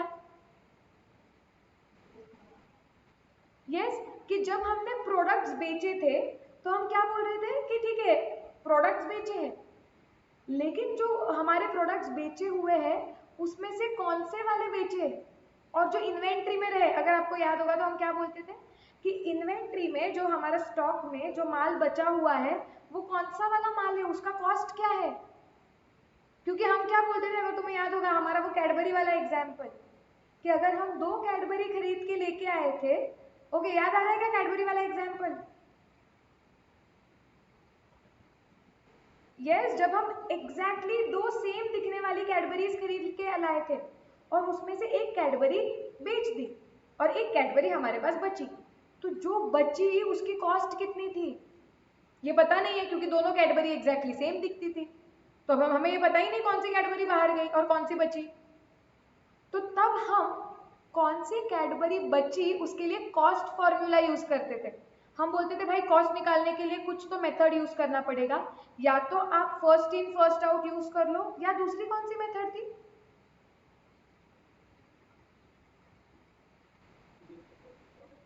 लास्ट इन फर्स्ट आउट हम यूज कर सकते हैं क्या। नहीं तो कौन सी मेथड थी। वेटेड एवरेज करके कुछ याद आ रहा है। वेटेड एवरेज ऐसा कुछ तो पढ़ा हुआ था, राइट। देखो यहाँ पे भी सिमिलर सिचुएशन हो रही है। कैसे, देखो एक ही कंपनी के डिबेंचर्स खरीदे हुए, राइट। सो दो जो डिबेंचर हमने 1 मई को खरीदा है वो पी कंपनी का है, और जो 1 अगस्त को खरीदा है वो भी पी कंपनी का है। तो दोनों परचेजेस जो हुए हैं, दोनों में जो डिबेंचर्स खरीदे हैं, ये सारे 7500 डिबेंचर्स जो हमारे पास है सारे सेम दिखने वाले हैं। यस, इसमें से 2000 डिबेंचर्स बेचे, तो हमें देखना है कि इसमें से जो 2000 डिबेंचर्स बेचे हैं वो कौन से वाले हैं, उनका कॉस्ट क्या है। क्योंकि जब तक कॉस्ट नहीं पता चलेगा प्रॉफिट कैसे निकालेंगे। तो अगेन सिंस ये सारे डिबेंचर सेम ही दिखते हैं, तो इनका कॉस्ट निकालने के लिए हमें कुछ तो कॉस्ट फॉर्मूला यूज करना पड़ेगा, कुछ तो यूज करना पड़ेगा। तो हम क्या यूज कर सकते हैं, हम यूज कर सकते हैं फीफो, ओके, हम यूज कर सकते हैं वेटेड एवरेज, हम यूज कर सकते हैं लीफो। यस नो, यस, एक एक सीखेंगे। ओके डरो मत, तीनों मेथड सीखेंगे, एक एक सारे डिटेल में देखेंगे। अभी कौन सा देखने वाले हैं, हम बोलेंगे मैम देखो सिंपल क्या कर लेते हैं हम, कि फर्स्ट इन फर्स्ट आउट वाला फॉलो कर लेते हैं, जो पहले खरीदा वो पहले बेचा, ऐसे समझिए। तो मतलब ये जो 5000 क्वांटिटी वाले डिबेंचर्स है उसमें से ये 2000 वाले, तो वैसे कॉस्ट निकालते हैं। लेकिन ओके तुम सोचने में गलत नहीं हो, लेकिन if you read the question carefully, the question has specified which method is to be used for calculating cost। कौन सी मेथड यूज करनी है, average cost basis. Yes no, yes, मतलब हमें एवरेज कॉस्ट निकालना है। ओके अब एवरेज कॉस्ट कैसे निकालेंगे मुझे बताओ।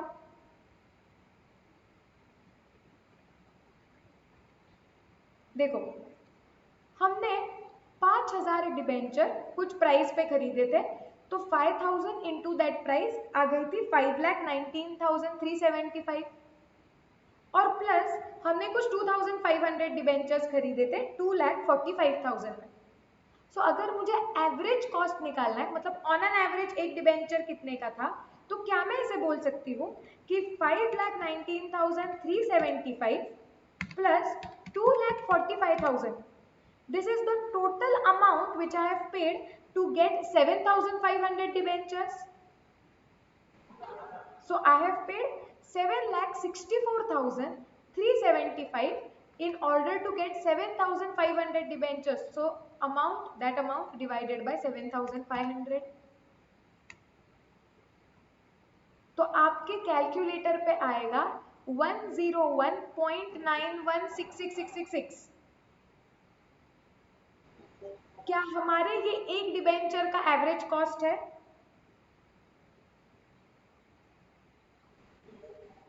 ओके, आपको चाहिए तो मैं यहाँ पे लिख लेती हूँ। वो क्या था, 5 लाख, एक second, 5,19,375, okay, plus 2,45,000 divided by 7,500। ऐसे कितने डिबेंचर्स की कॉस्ट चाहिए इंटू 2000? कैलकुलेटर पे इंटू 2000 कर लो, कितना है, 2,03,833। यस, अब देखो 2,03,833 की चीज 2,06,000 में बेची है, प्रॉफिट हुआ या लॉस?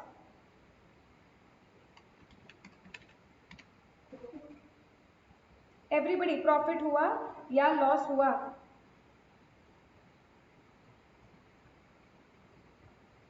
प्रॉफिट हुआ, selling price is greater, simple, right. कितने का प्रॉफिट हुआ?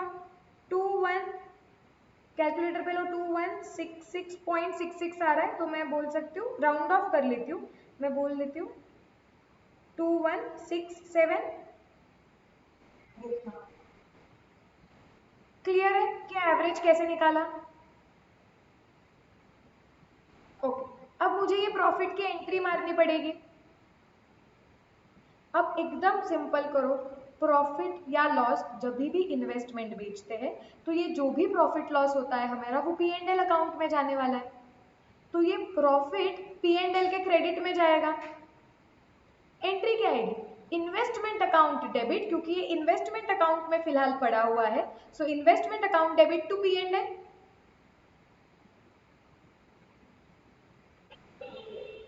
Yes, so I can write here that on 1st October मैं लिखती हूँ to P and L account, cost के कॉलम में, क्योंकि इन्वेस्टमेंट अकाउंट में हम लिखेंगे 2167।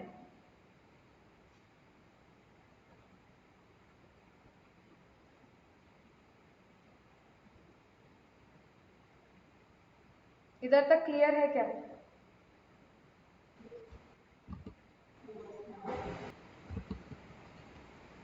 ओके, सेल की एंट्री भी हो गई।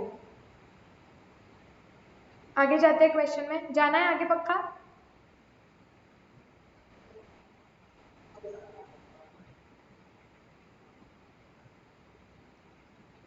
ओके, अब क्वेश्चन आगे क्या बोलता है, ट्रांजैक्शन तो खत्म हो गए अब सारे। अब वो बोल रहा है the market value of the debentures as at the close of the year was ₹106 and you have to prepare debenture account 31 December तक। ओके, अब 31 दिसंबर तक का ये अकाउंट बनाना है हमें, विच इज ओके, ओके ठीक है। अब मुझे बताओ कि इन्होंने ये डिबेंचर की मार्केट वैल्यू क्यों दी है 31 दिसंबर की?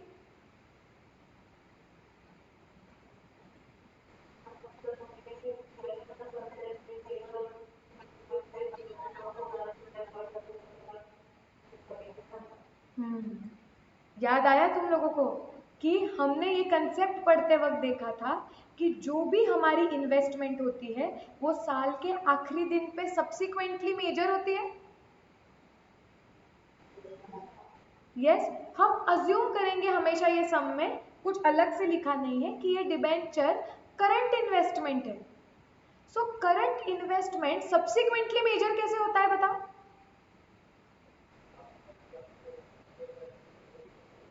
कॉस्ट और fair value whichever is lower, correct? Yes, चलो अभी फिलहाल मेरे इन्वेस्टमेंट अकाउंट पे आ जाता है। इन्वेस्टमेंट अकाउंट पे अगर आप आओगे तो फिलहाल इन्वेस्टमेंट अकाउंट में इन्वेस्टमेंट की वैल्यू कितनी दिख रही है, निकालो। कैसे निकालेंगे, 5,19,375 plus 2,45,000 plus 2,167 minus 2,06,000। So can I से कि मेरे जो इन्वेस्टमेंट्स अभी बुक्स में दिख रहे हैं वो दिख रहे हैं 5,60,542 पे। यस।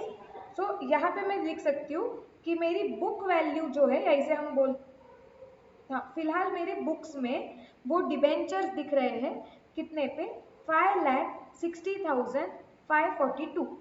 और ये कितने डिबेंचर्स हैं, हमारे पास 5,000 थे प्लस, सो 5,000 प्लस 2,500 माइनस 2,000 चले गए, मतलब कितने, ये 5,500 डिबेंचर्स है। तो 5,500 डिबेंचर्स फिलहाल ये कॉस्ट प्राइस पे हमारे पास दिख रहे हैं, this is the cost price, क्योंकि हमने सारा इनिशियल रिकॉग्निशन कॉस्ट पे किया है ना, तो ये कॉस्ट प्राइस है। यस और नो? यस। क्या हमें इस डिबेंचर्स की फेयर वैल्यू पता है?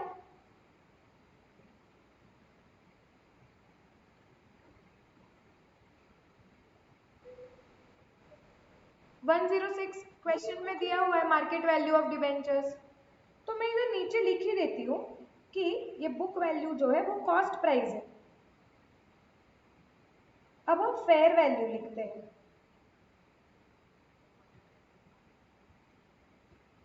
तो 5,500 अगर हमारे पास डिबेंचर्स है तो इनकी फेयर वैल्यू कितनी है, 5,500 multiplied by 106 which is 5,83,000. This is fair value. अब मुझे बताओ, क्या हमें इन्वेस्टमेंट की वैल्यू सब्सिक्वेंट मेजरमेंट करते वक्त कुछ बदलने की जरूरत है?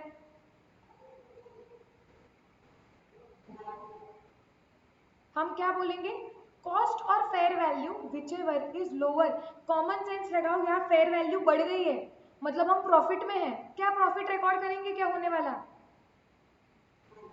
नहीं, मतलब क्या डिबेंचर अकाउंट को हाथ लगा के कुछ एंट्री मारने की जरूरत है, नो।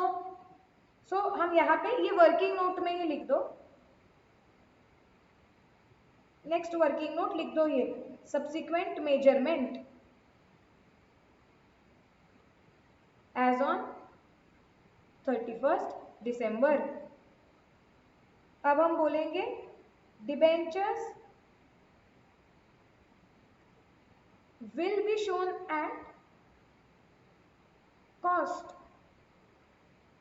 as fair value, पूरा लिखो भाई, फेस वैल्यू नहीं लगना चाहिए ये, as fair value is higher than the cost।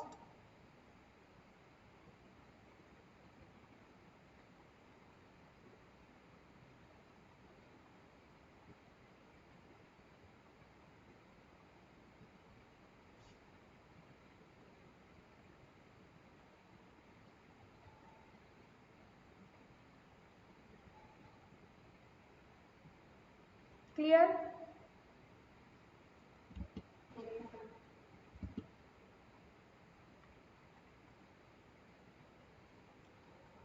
लिख लिया है सब लोगों ने? ओके, ये हो गया हमारा। चलो क्वेश्चन पे आते हैं। अक्टूबर 1 तक हमने सारी एंट्री मार ली थी, 31 दिसंबर पे इन्वेस्टमेंट को हाथ नहीं लगाना है वो भी देख लिया।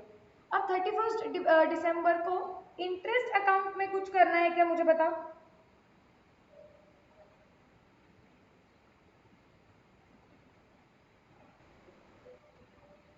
इंटरेस्ट क्या करेंगे, रिकॉर्ड करेंगे। हमारे एक तो थोड़ा सा जोर से बोलो, और कौन सा वाला इंटरेस्ट रिकॉर्ड करेंगे?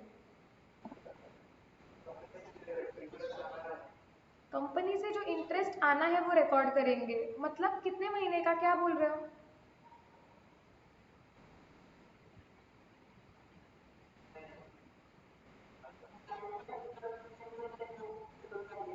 हाँ,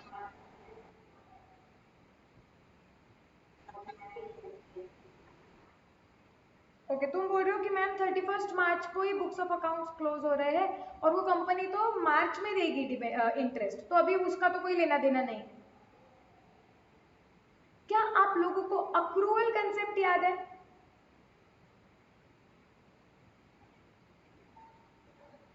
yes or no?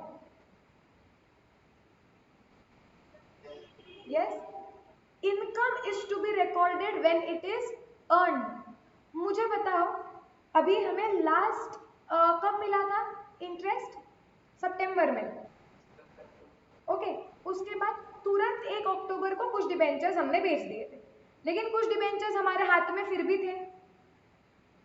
अब मेरा साल खत्म हो रहा है, अकाउंटिंग ईयर खत्म हो रहा है। कब अकाउंटिंग ईयर खत्म हो रहा है? दिसंबर में। मुझे बताओ, जब ये मेरा अकाउंटिंग ईयर खत्म होता है, क्या इस साल में मैंने कमाई हुई सारी इनकम रिकॉर्ड होनी चाहिए?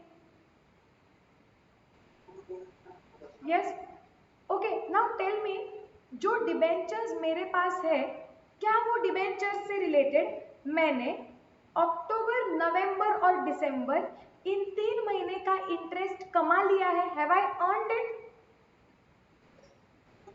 Yes, I have not received it. I totally agree. But have we earned it? Yes, and income is to be recorded when it is earned. So don't you think कि इस साल के books close करने से पहले मैंने 3 महीने का इंटरेस्ट कमा लिया है और वो रिसीवेबल है, ये दिखाना चाहिए? यस, इसे क्या बोलते हैं? Accrued interest. इंटरेस्ट जो अक्रू हो गया है, अभी तक पे नहीं हुआ है, ऐसा इंटरेस्ट भी रिकॉर्ड होना चाहिए। वर्किंग नोट में करते हैं कैलकुलेट। अब मैं ये बाजू में ही कर देती हूँ वर्किंग नोट में। Next working note, calculation of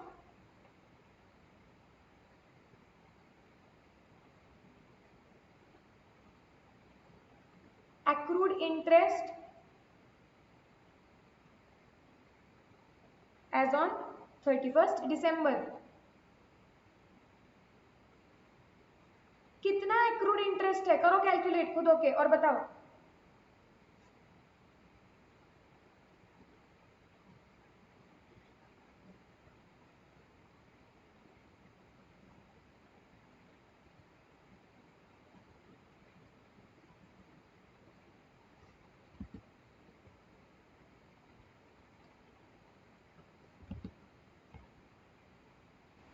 हाँ,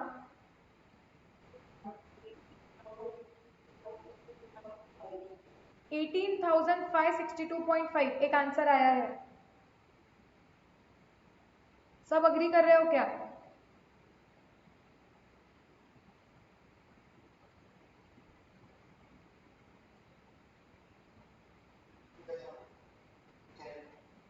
सेम। चलो मैं चेक करती हूँ कैसे कैलकुलेट करेंगे। 100 रुपये तो फेस वैल्यू है, इंटू इंटरेस्ट रेट क्या था 13.5 वाला, इंटू 13.5 डिवाइडेड बाय 100 इंटू 3/12। ऐसे कितने डिबेंचर्स हैं हमारे पास? पहले 5,000 थे प्लस 2,500, लेकिन भूलो मत 2,000 बिक चुके हैं। तो हम कितने पे कमाएंगे इंटरेस्ट से? 5,500 पे। करेक्ट। तो निकालो फटफट। 100 into 13.5% divide by 12 into 3 into 5,500, 18,562.5। Can I round it off to 5? 63। Agreed. अब साल के आखिरी में इसकी एंट्री मारेंगे हम, और उसकी एंट्री क्या होगी? Interest accrued account debit. ये interest accrued representative personal account है। ये रिप्रेजेंट करता है वो कंपनी को जिससे पैसे आने हैं, डेबिट द डेटर। 18,563 टू, ये मेरी कमाई है इस साल की, तो इस साल में ही रिकॉर्ड होनी चाहिए, टू इंटरेस्ट अकाउंट।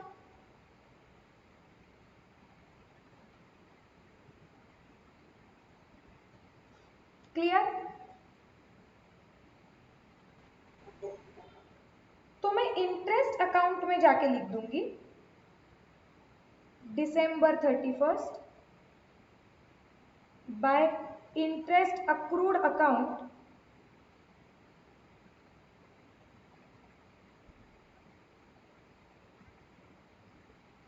18,563।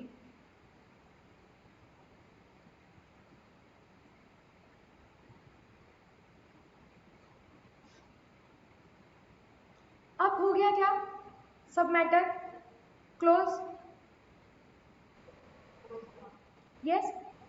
अब मैंने क्या करना चाहिए, 31 दिसंबर को इन्वेस्टमेंट अकाउंट में जो भी बैलेंस दिख रहा है वो बैलेंस दिखाना चाहिए, और इंटरेस्ट अकाउंट नॉमिनल अकाउंट है, उसमें बैलेंस नहीं रहेगा, उसमें जितना भी हमने इंटरेस्ट कमाया हुआ है वो P&L में ट्रांसफर हो जाएगा।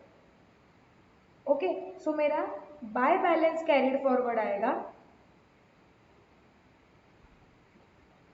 इन्वेस्टमेंट अकाउंट का। निकालो, वैसे तो हम निकाल चुके हैं। हाँ,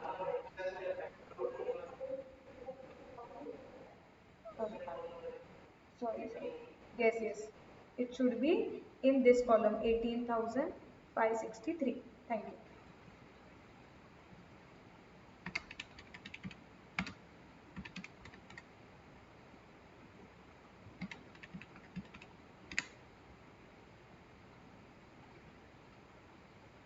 हमारे डिबेंचर्स का बैलेंस कितना है, 5,60,542 जो कॉस्ट पे है,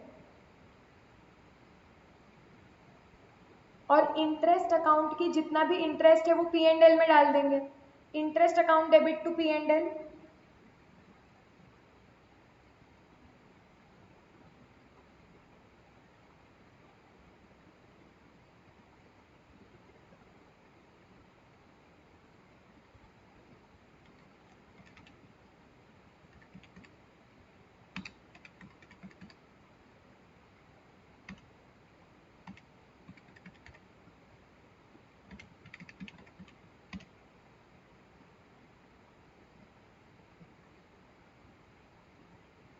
नीचे लिखो वो थोड़ा,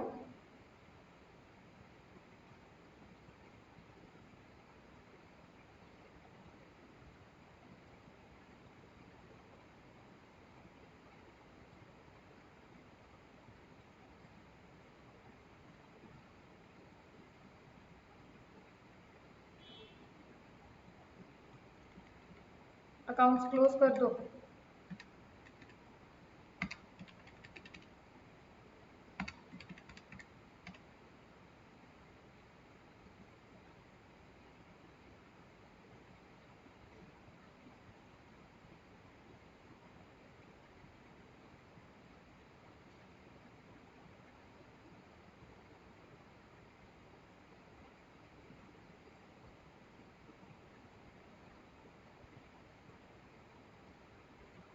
क्लियर है क्या?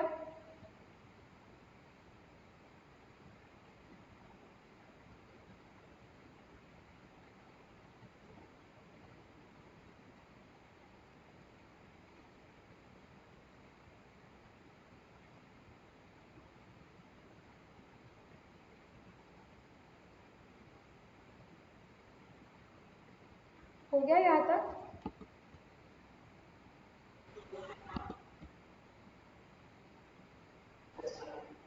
Yes, okay.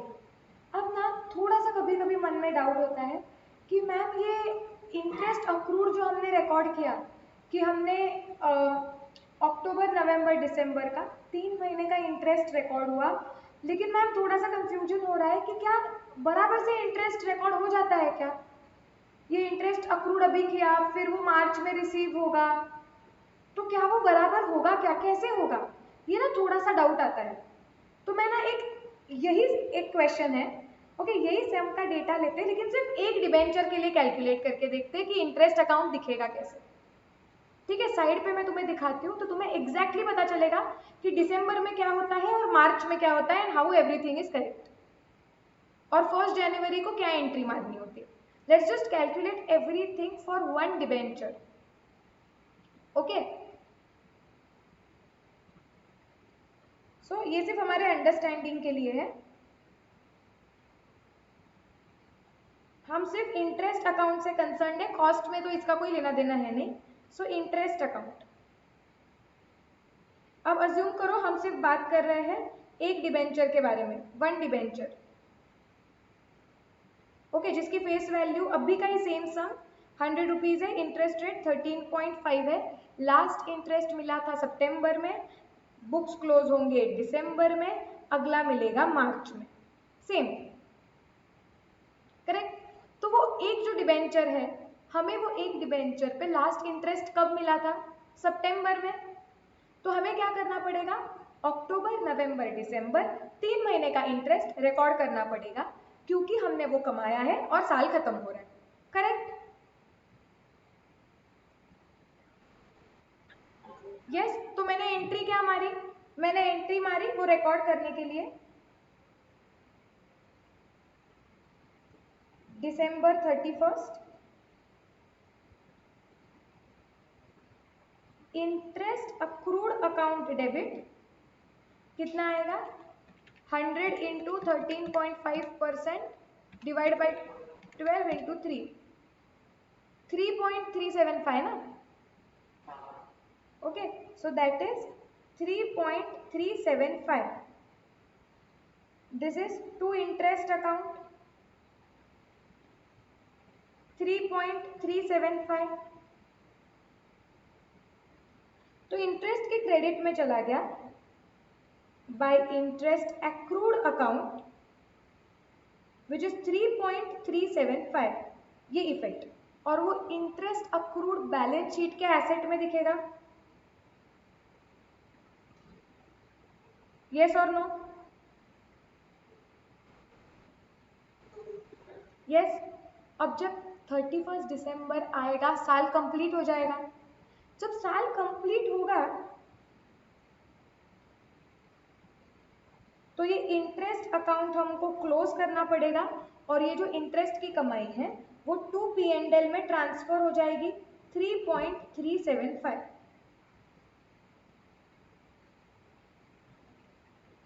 तो P&L में 3 महीने का इंटरेस्ट चला गया, बैलेंस शीट में रिसीवेबल करके दिख रहा है 3.375। करेक्ट? यस। अब देखो, अब जब अगला साल आएगा तो मुझे मार्च 31 को इंटरेस्ट मिलेगा ये डिवेंचर पे। यस। और कितने महीने का मिलेगा? कंपनी क्या बोलेगी? हमने आपको आखिरी कब पे किया था? सितंबर में। हम आपको 6 महीने का इंटरेस्ट दे देंगे, तो हमें 6 महीने का इंटरेस्ट मिलेगा। यस। सो हम एंट्री क्या मारेंगे? बैंक अकाउंट डेबिट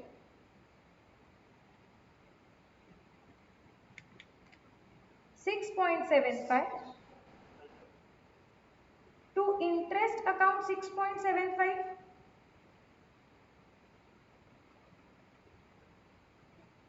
तो यहाँ पे मैंने लिख दिया। अब इंटरेस्ट अकाउंट फ्रेश खुल गया नए साल में, जहाँ पे, क्योंकि हमारा साल ये क्या है? दिसंबर। हमारा नया साल यहाँ पे जैन में आता है, तो मार्च में अगले साल यहाँ पे आ गया बाय बैंक अकाउंट 6.75। अब मुझे बताओ, क्या सारी चीजें करेक्ट दिख रही है?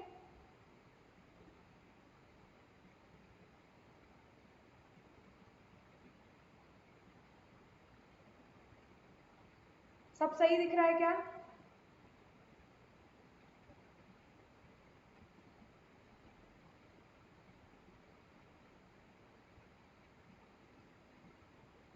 यस, नो, बोलो कुछ।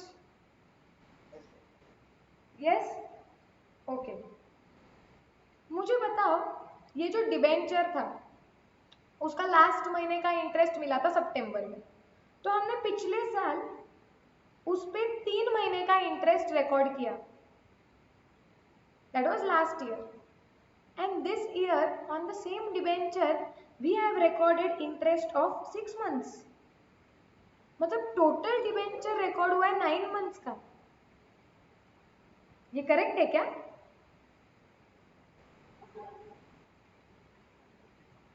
नहीं ना।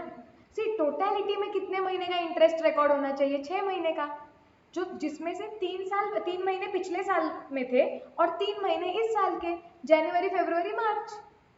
करेक्ट? लेकिन ऐसा कर रहे हो तो 9 महीने का इंटरेस्ट रिकॉर्ड हो रहा है। Something is going wrong here. Correct? इसलिए हम क्या करते हैं, जब साल का आखिरी दिन होता है तो हम ये एंट्री मारते हैं, क्योंकि ये बिल्कुल करेक्ट है कि ये 375 ये पिछले अकाउंटिंग ईयर की ही इनकम है, दैट इज एब्सोल्युटली करेक्ट। लेकिन प्रॉब्लम क्या होता है, जब अगला साल आएगा तो 6 महीने का इंटरेस्ट मिलेगा, तो इंटरेस्ट अकाउंट में हम 6 महीने का इंटरेस्ट डालेंगे। हमें ये ध्यान रखना पड़ेगा कि उसमें से 3 महीने का इंटरेस्ट क्या हो जाना चाहिए, कैंसल, क्योंकि वो ऑलरेडी हम रिकॉर्ड कर चुके हैं।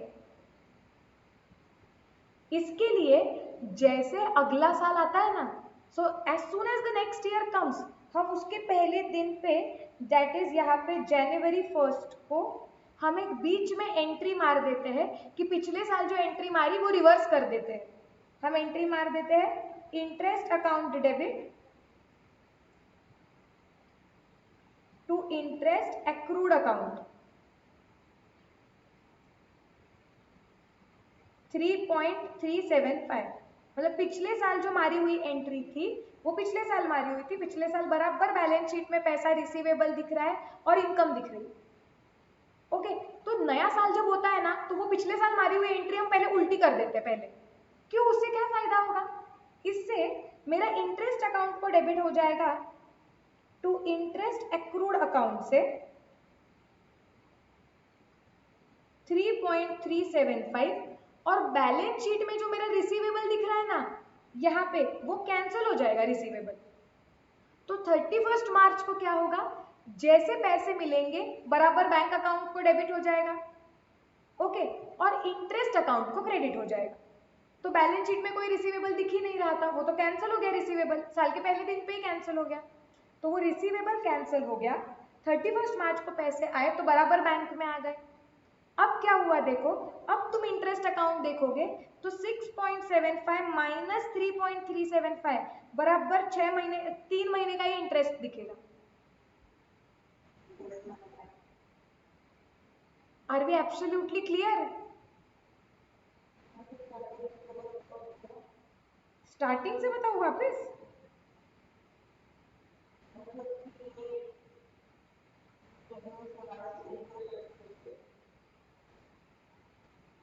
हाँ, तो ठीक है, मैं ना एक बार क्विकली रिवाइज कर देती हूँ कि मैंने किया क्या है।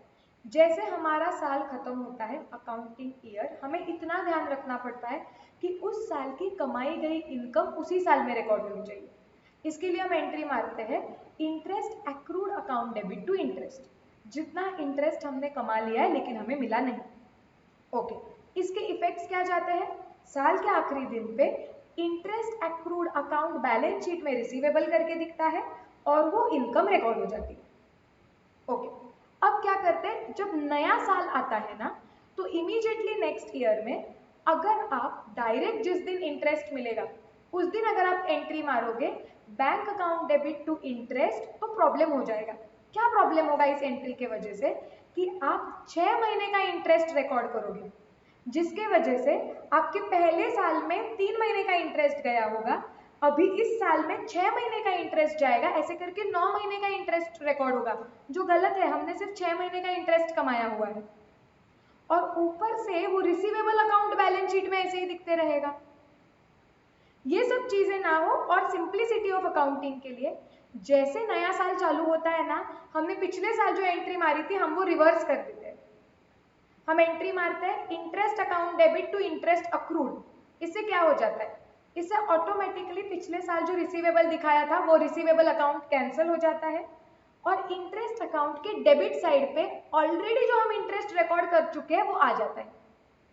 इससे जब आपको मार्च महीने में एक्चुअली इंटरेस्ट मिलेगा, आप एंट्री मारोगे बैंक अकाउंट डेबिट, बैंक में पैसे आ गए, रिसीवेबल अकाउंट तो कैंसिल हो गया था, इंटरेस्ट अकाउंट को क्रेडिट हो जाएगा 6 महीने के इंटरेस्ट से। लेकिन नेट पोजीशन ऐसी होगी कि 6 महीने का इंटरेस्ट क्रेडिट होगा, 3 महीने का इंटरेस्ट पिछले साल में रिकॉर्ड हो गया था, इसलिए आपने साल के पहले दिन पे ही कैंसिल कर दिया था, तो आपका नेट इंपैक्ट इंटरेस्ट अकाउंट में बराबर से 3 मंथ्स का जाएगा। Are we clear?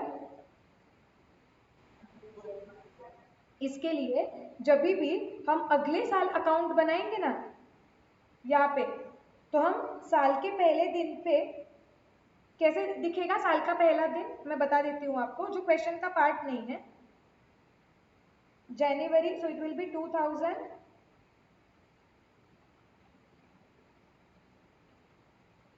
2014 January 1st आप लिखोगे टू बैलेंस ब्रॉट डाउन। आपके इन्वेस्टमेंट अकाउंट में तो बैलेंस ब्रॉट डाउन होगा ही, पिछले साल की इन्वेस्टमेंट जो आप आगे लेके आए हो 5,60,542 और साल के पहले दिन पे आप और एक एंट्री मारोगे to interest accrued account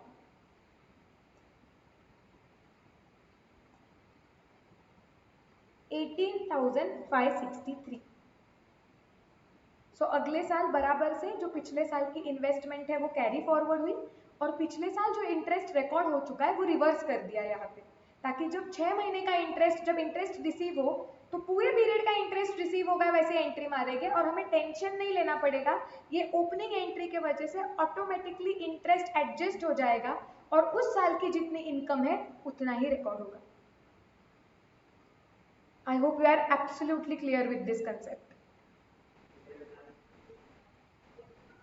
yes, क्योंकि ये कंसेप्ट हमें काम में आने वाला है।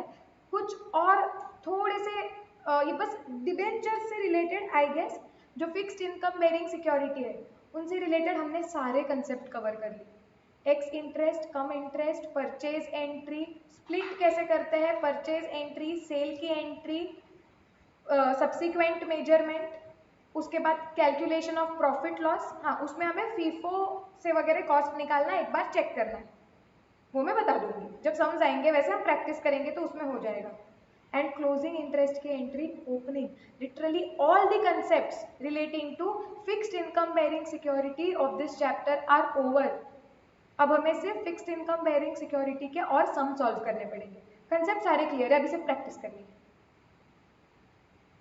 ओके, अभी आज का आपका होमवर्क क्या है? जो भी हमने आज पढ़ा हुआ है again you have to revise. Okay, आपको आधा घंटा लगेगा रिवाइज करने के लिए, बट जैसे मैं बोलती हूँ जो कंसेप्ट मैंने पढ़ाया हुआ है बस शांति से आधा घंटा बैठ के खुद कैलकुलेटर पे कैलकुलेट कर लो, खुद को एक्सप्लेन करो। जब आप एक्सप्लेन करते हो तो आपको समझता है कि आपको समझा है कि नहीं। कुछ आपके शॉर्ट नोट्स बनाने हैं तो बना लो, ये रिविजन के लिए काम में आएंगे। जहाँ पे गलतियाँ होती है, एक्सीडेंट स्पॉट्स तो हम लिख ही रहे हैं। ओके, कल भी लेक्चर होगा हमारा। कल के लेक्चर में हम स्टार्ट करेंगे थोड़ा सा डिस्कशन ऑन, थोड़ा सा नहीं, कल हम अभी वेरिएबल इनकम बेरिंग सिक्योरिटीज का अकाउंटिंग कैसे करना है वो देखेंगे, पूरा कंसेप्ट। फिर हम स्टार्ट करेंगे उसके सम्स एंड फिर फटाफट सारे सम्स, फिर mix sums, fix plus variable. Shall we stop for today? Yes, do revise this extremely important question in order to understand all the concepts. Do not forget to revise it. Daily revise करो, यही है strategy to clear your CA intermediate with all logics being clear. So चलो, we'll stop here for the day. See you tomorrow.